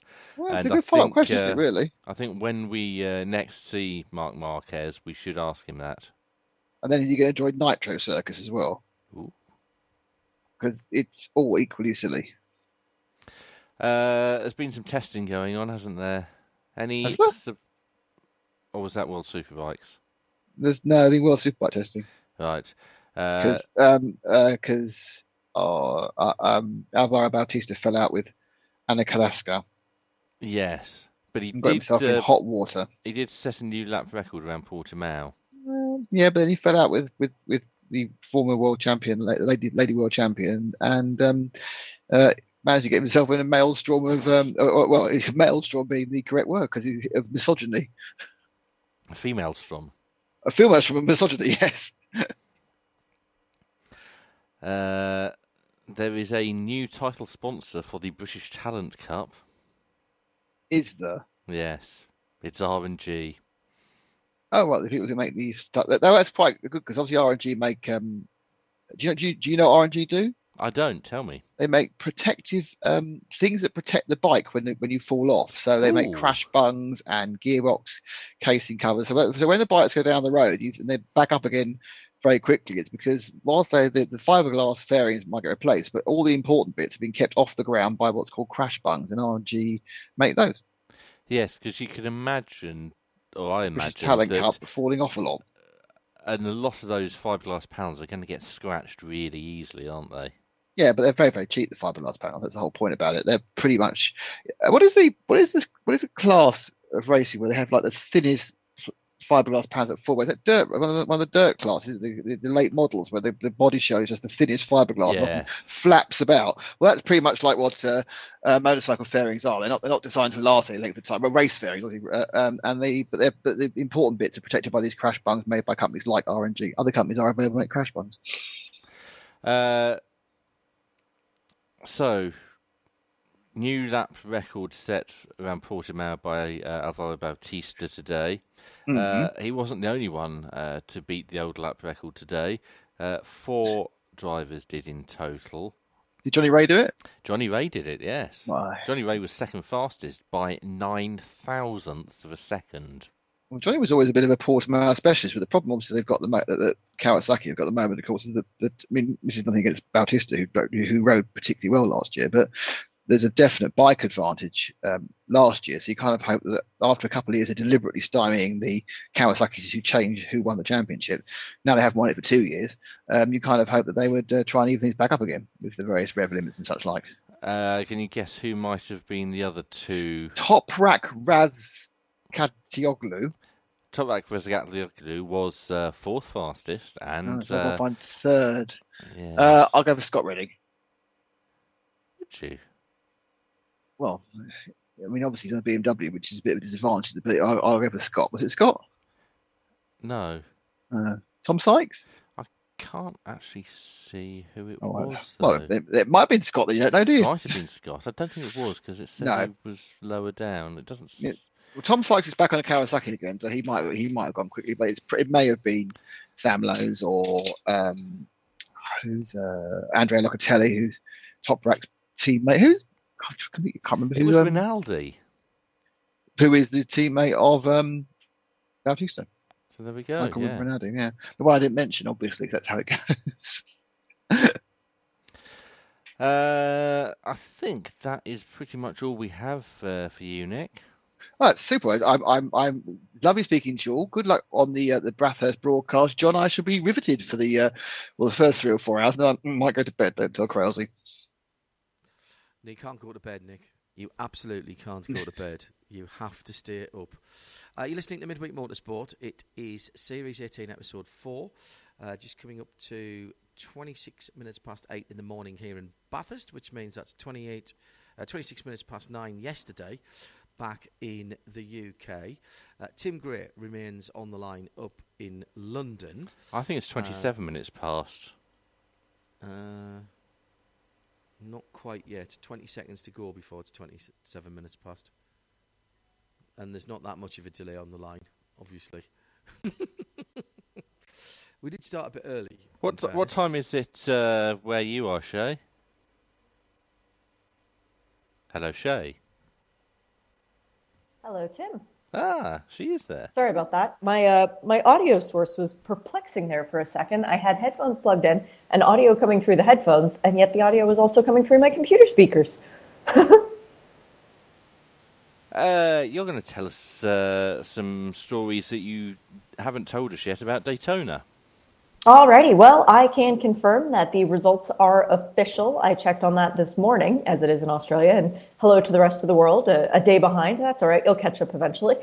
We do have official results, no changes. So the championship stands as it was at the end of the race, even though it took a complete day for everybody to get through Tech. The final of Daytona Tech was completed Monday afternoon, so was a little bit concerned there for a couple of moments, but the good news is everybody made it through clean and clear. And we've already got some announcements as far as Sebring is concerned, including a new LMP3 team, Ave Motorsports, which is a team that's been around American racing for a very long time, announcing this morning that it will be the team owner and multi-time Trans Am champion, Tony Ave, with Seth Lucas, the 16-year-old, who will be joining him and a yet-to-be-confirmed third driver for the Mobil 1 12 Hours of Sebring.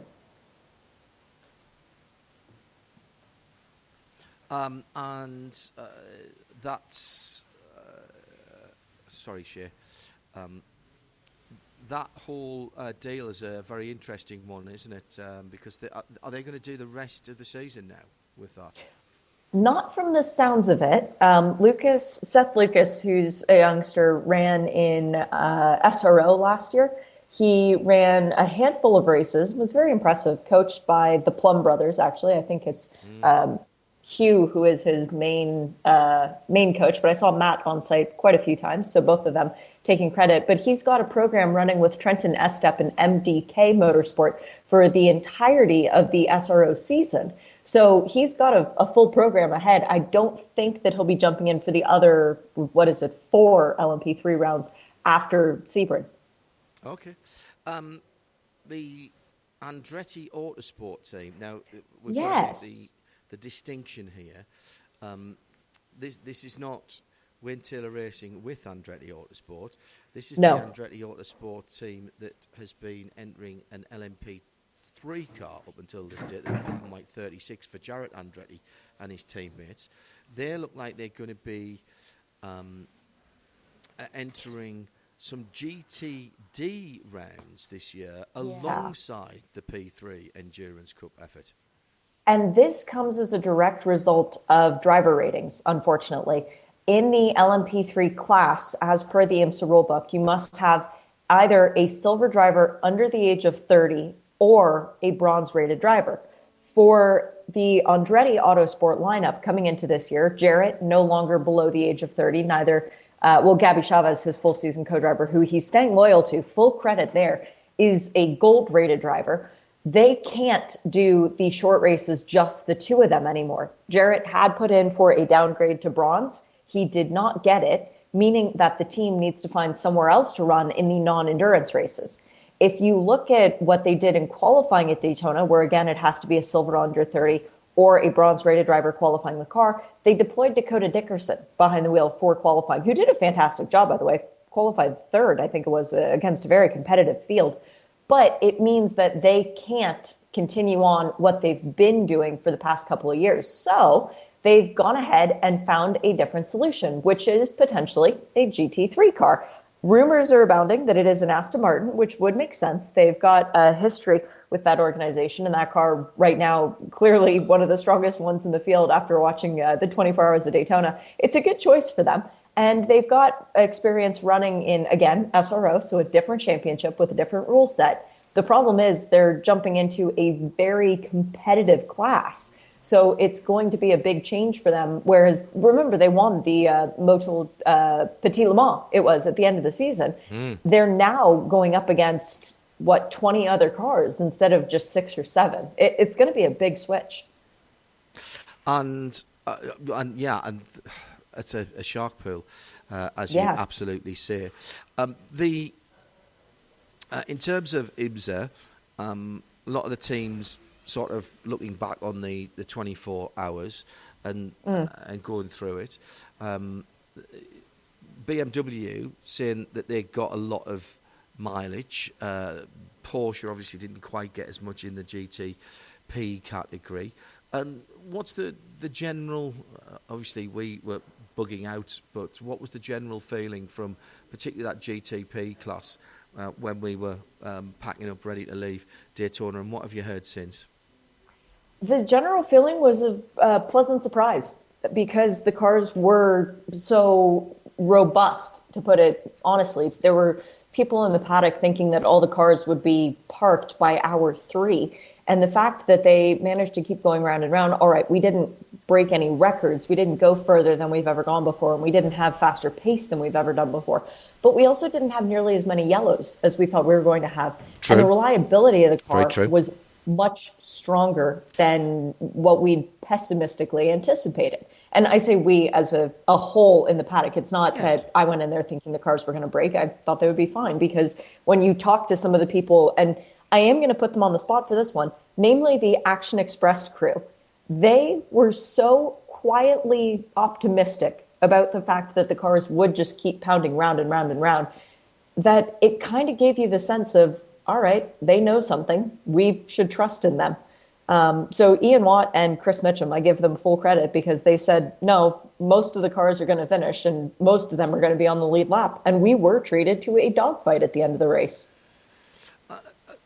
We talked a lot about the new Corvette that was there, the designed GT3 car that was unveiled in the week of the Rolex 24 Hours at Daytona, the Z06 GT3. Now, one of its competitors is about to start testing. We know we're going to see a car at Sebring, we think, but this is Multimatic back with Ford again. Yes, and Ford does not bring a car out that is not ready. Look at the Ford GT and that success that they found early on in 2016 upon the car's debut. This is a very well designed, very well engineered, and very well thought out car for this new Ford Mustang GT3.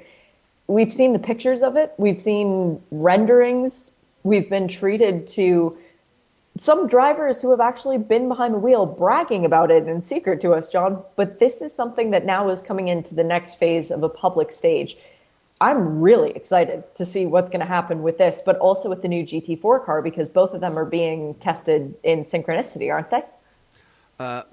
There's an awful lot going on at Ford at the moment, including potentially a branding deal. And we haven't got Nick, but including a branding deal for the Red Bull engine.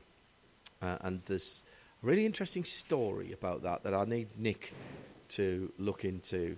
We stumbled over it by accident in a few chats over the weekend. That would be it's an interesting Formula One story. But anyway, we'll leave that for another day. I'll speak to Nick about it before the show next week. What else have we got? Everything was up. Everything is awesome.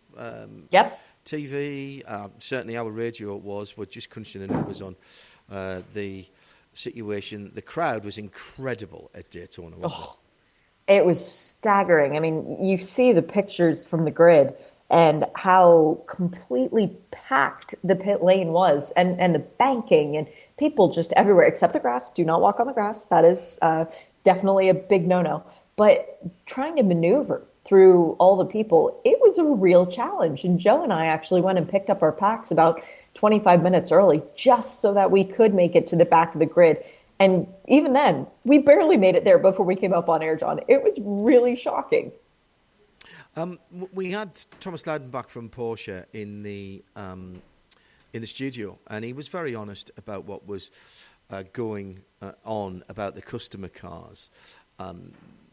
Hertz, Team Jota and Proton are waiting for their cars. We've got the JDC team waiting for their car in the US. He's still saying the end of April, but that is going to be very, very tight indeed to get those 963s certainly to Le Mans. And where would that put JDC in the IMSA calendar? Very doubtful that they would get out for WeatherTech Raceway Laguna Seca even. So that would be a debut at Watkins Glen, which, to be honest, is not a terrible place to bring out a race car. 6-hour race, that's a good long test. If you are, in essence, using the season as a test, as we'd imagine they would be, they're not going to be going for any kind of championship honors. And if they were to take points off of the 2 Penske Porsche cars that are going for points, that would not be seen as very good. But in essence, it gives them, let me think here for a second. We've got Watkins Glen, Canadian Tire Motorsport Park, Road America, Indy, and Petit Le Mans. So it's still 5 rounds. It's still a good basis going into the following season. Looking at the other side of it, there was a rule normally that if you don't get a new car in before Spa, that you can't take it to Le Mans. But as we've said before, it's already been said to Proton and to Hertz Team Jota that that would be waived for them because there'd be some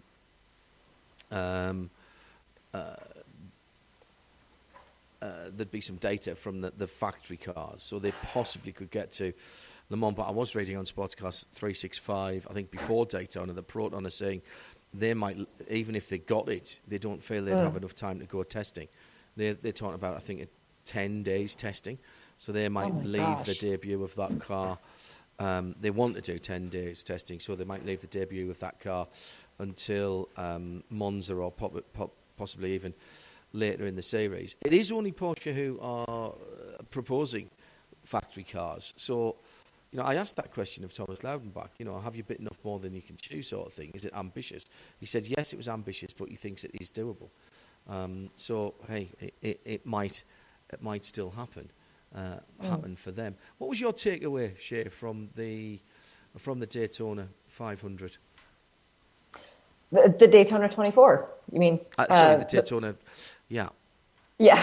The GTP class was a very pleasant surprise. Really, really happy to see that it lived up to the hype. There was a lot of pressure, a lot of stress, a lot of people really nervous about the debut of a new class, and I think it delivered more than we had expected. So I'm very pleased with that. LMP2 was a very up and down race. The finish was stunning. I still have the mental image of turning around from staring at the Heart of Racing pit box and seeing the two cars crossing the line side by side. In LMP2, yeah. Yeah, separated by our Mazda finish. They were trying to make it a little more interesting than we'd gotten earlier in the week. But very cool that Jimmy Bruni has now won basically every major motor race under the sun, except for, of course, the 12 Hours of Bathurst. But I don't think he's ever tried coming down here. So come on down, Jimmy, come play. LMP3 was disappointing. I'm not going to try and sugarcoat that. The car that won was the only car that didn't hit trouble, and that's why there was a 17-lap advantage, meaning that race was over about an hour before the end of the actual 24, because they could have parked it and no one would have caught them lap-wise. I was really disappointed for Sean Creech Motorsport because they had such a strong run, and then to hit that mechanical issue, that really was a gut wrench for them. And they ran so strongly with two of their four drivers, and actually all three of the top six drivers, lap time-wise, were from that one car. But still, congratulations to AWA bringing in the second car for the first time ever and running a completely clean race with that. Full credit to them for that accomplishment. Do you think that LMP3 race there has damaged the reputation? We had a great roar for LMP3. Nobody brought out a red flag, but the race, they looked a bit fragile, and it is the finger that's been pointed at them for ages. And do you think that's damaged the potential longevity of that within the big show? Yes and no. I think that it was already a conversation and a cause for concern, but the reliability of the cars during the 24-hour race was heartbreaking, because look at Gar Robinson, who was flying in his opening stint.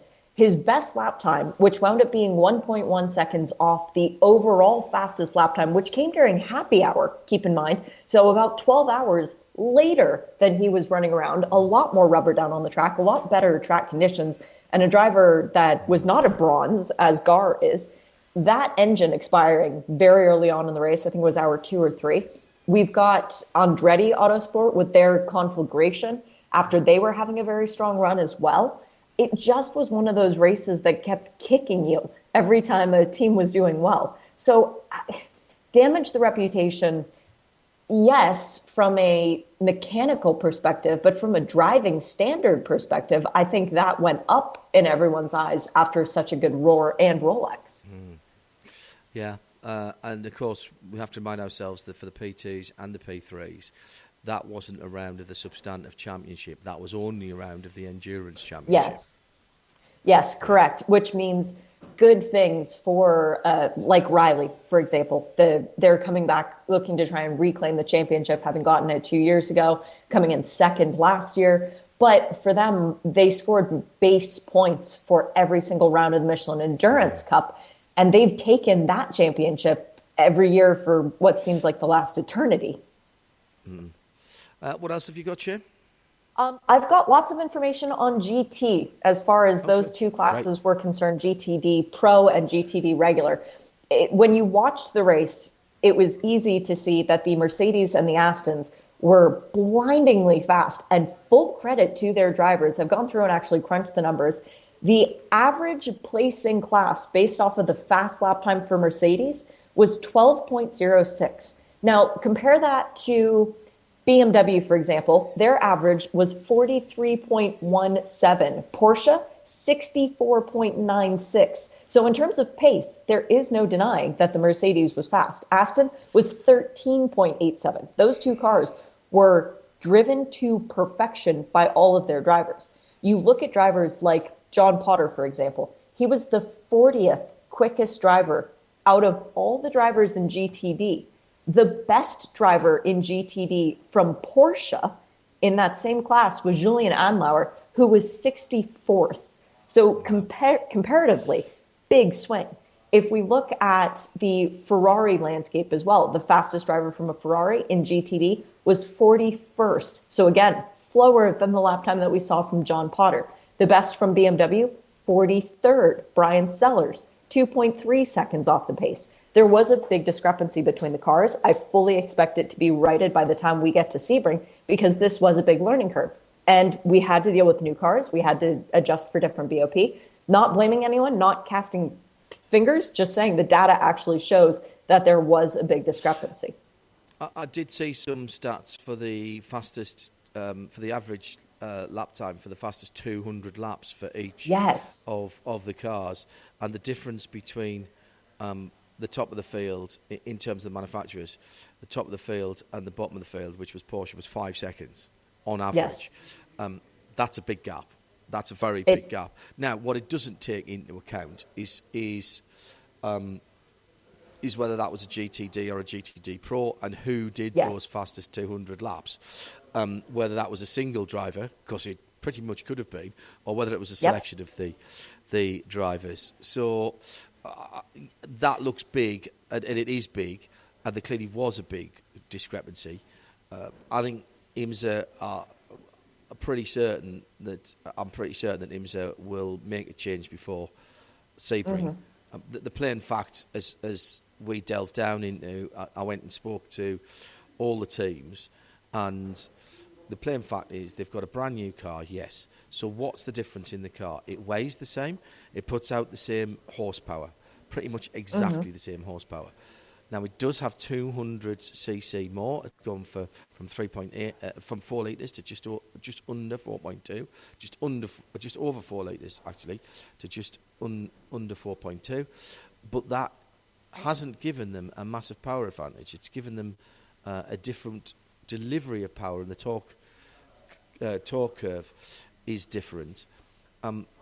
But at a car that weighs the same race and puts out pretty much the same power, they've had a 5mm restrictor change down over. Yes. Well, that's a lot. That is a lot. And I honestly think, and I'm remembering conversations now, you know, when you've been on long flights and you sort of go, oh, I forgot to mention that.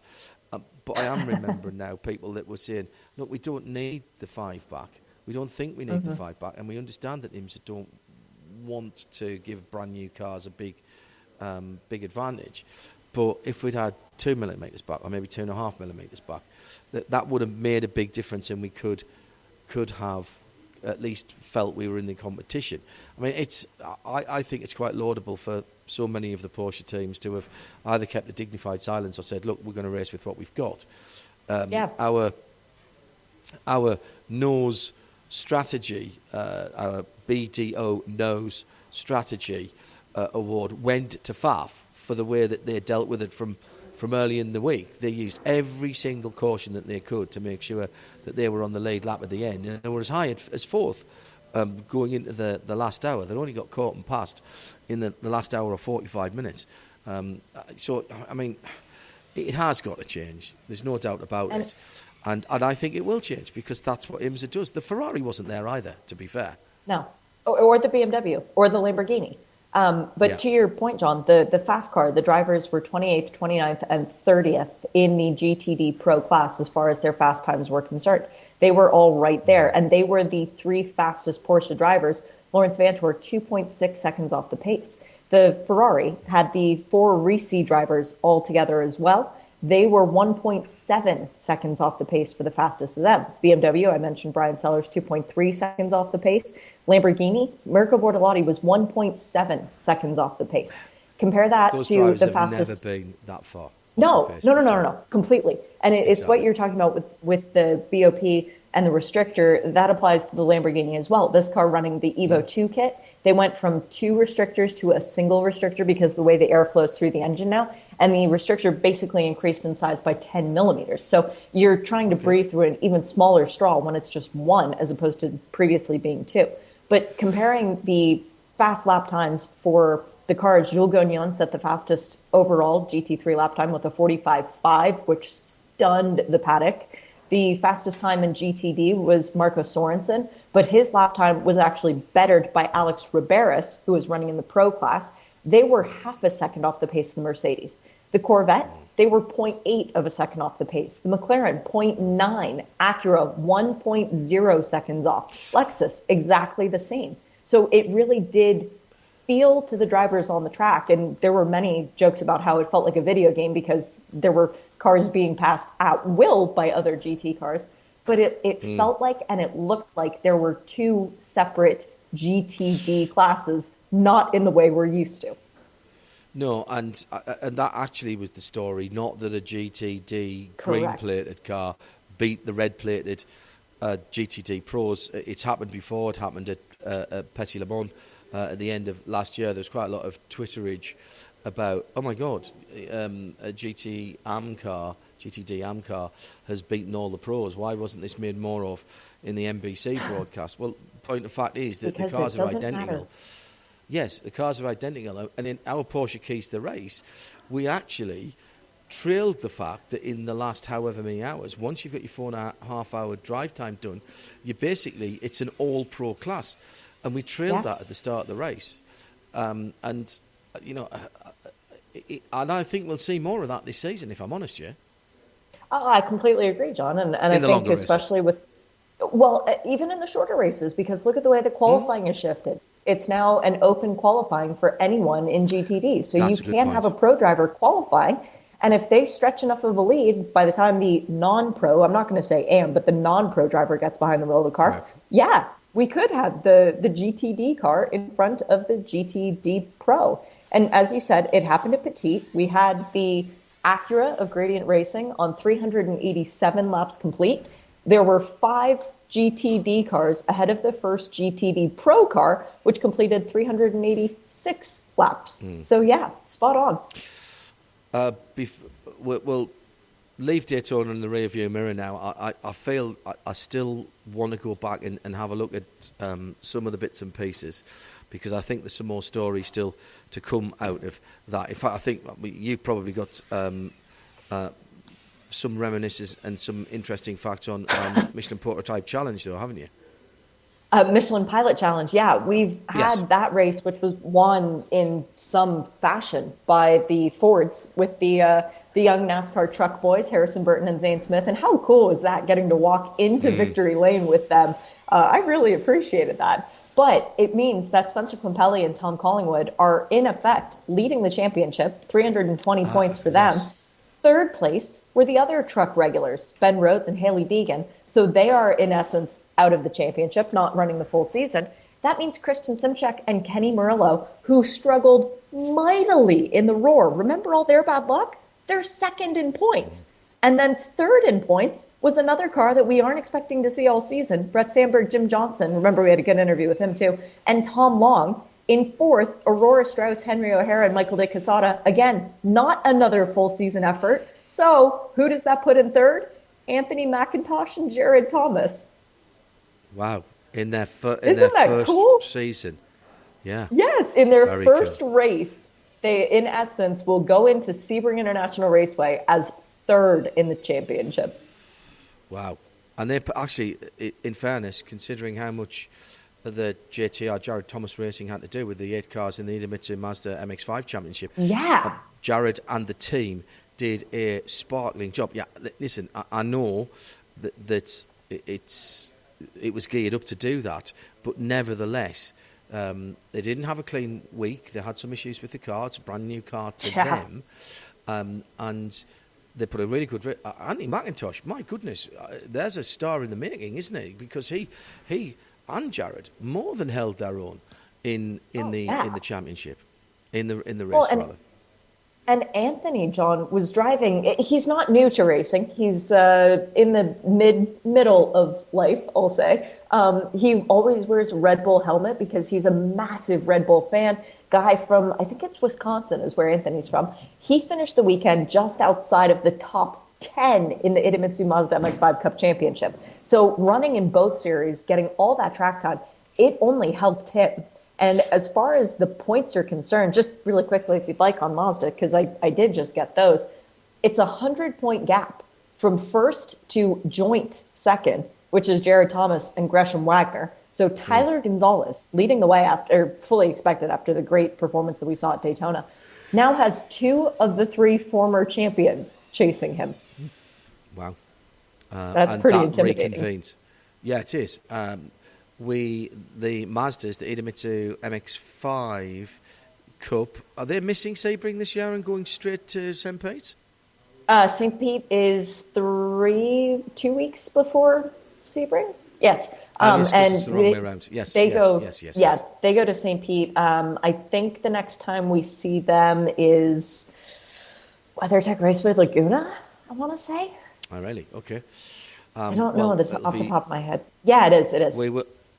We'll have it on IMSA Radio from St. Pete. It's always a really interesting race, that, because that is not a typical race circuit. Quick look into the future before we hand back to Tim to tell us what's coming later. We are in the future, so that's easy to do. Well, that's right. Confirmed from Lamborghini that they are going to run a limited program next year as part of their evaluation. A single LMDH prototype for Iron Lynx, and that will only be in the Endurance Cup next year in IMSA. They are going to run the World Championship, and if you haven't heard, it is a factory team being run by Iron Lynx / Prema. That is how that's going to work. One of those cars we expect to be the Iron Dames. Now, whether that's in IMSA or whether that's in WEC, we don't know. It could be a little early. Obviously, WEC opens in late February or early March next year in Qatar, and unlikely to be at Daytona, unlikely to be at Sebring next year. So that might be a little bit tight for them. Bertolotti, Caldarelli, Romain Grosjean, and as we were mentioning, the potential of Daniel Kvyat coming back into that squad as well. But again, that being evaluated at the moment. And a bit of congratulatory news for Andrea and his partner Dakota Caldarelli. They welcomed Cody Caldarelli on Monday, the day after the race. Andrea knew he was going to have to hightail it out of the track, and indeed he made it home for the birth of their first baby. Shea, thanks very much. See you a bit later on in Track to Town, and we'll be hearing Shea on the radio for those early sessions. It's Thursday now, Bathurst time, obviously, so Friday we've got the early sessions. If you're not sure about the time zone changes, and I absolutely understand that, it's all on RS1. Go to RadioLeMans.com, scroll down to the bottom of the page. All the times are there, and as long as your browser time is set to where you are, it will auto-convert. So if you've got... I have 2 different computers, so I have one set on home time and one set where I am, but you see what I'm talking about there. So if you're sitting at home and you have your browser time set on your home time zone, then it will auto-convert. There's no arithmetic for you to do. See you later, Shea. Bye. Tim Gray up in London. We have programming after us tonight, as it is your time. It's February's edition of the Historic Racing News radio show, and this week's guest is Lee Masters, who'll be talking about the upcoming Race Retro show. And this is an episode that was recorded a short time ago, well, a couple of days ago, which meant that Joe Bradley couldn't be part of it because he was on a long-haul flight. But that did inspire the topic for Corridors of Power, which is, who would you like to sit next to on a long-haul flight? Very good. From the world of motorsport, of course. And joining Paul Jerd and Jim Roller to debate that is Nick Padmore. So that's the Historic Racing News radio show. You always get to sit next to racing drivers on long-haul flights, don't you, John? Sometimes. In fact, I manage to use my miles to get upgraded because they tend not to be sitting in the same cabin as I've booked. I did once get, back in the days when if you turned up at the airport looking smart, you had half a chance of getting an upgrade. I once got upgraded to Virgin Upper Class in the upper cabin of a 747 and ended up sitting next to Martin Bahrain of Lola.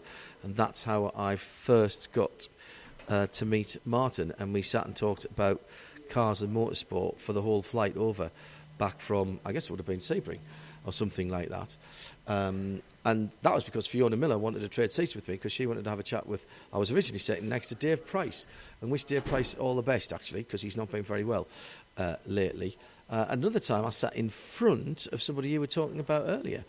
And that was when he'd just done his test at Bahrain before coming back to racing, sports car racing, and his name's now just gone out of my head when I started that. Who was the guy who had the rally car incident that ended his Formula 1 career? Robert Kubica. See, I just had to get in there. I sat in front of Robert Kubica and we had a little chat all the way back on the shuttle flight that we were on out of Bahrain. So it's quite interesting who you can sit next to. So I'm quite interested to hear that. Right, and finally, Tim.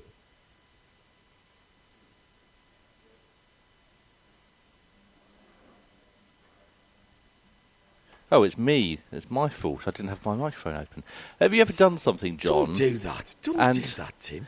Have you ever done something, and as a consequence of doing that, they've changed the rules to prevent anyone doing it again?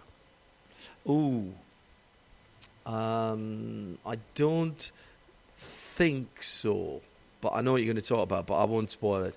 I'm just trying to think if anything I did in my early years was loopholey or something like that allowed a huge advantage. I don't think so, Tim. Ross Chastain did. We talked about it when he did it last year, but NASCAR have now said that you can't run up against along the wall in order to gain an advantage. So that's the Chastain rule now, as it's going to be known. It will be known as that from now on, I'm sure. Forever.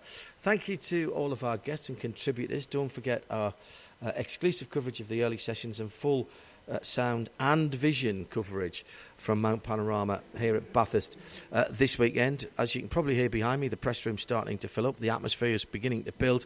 I'll tell you who needs some WD-40, and that's Crailsy's door.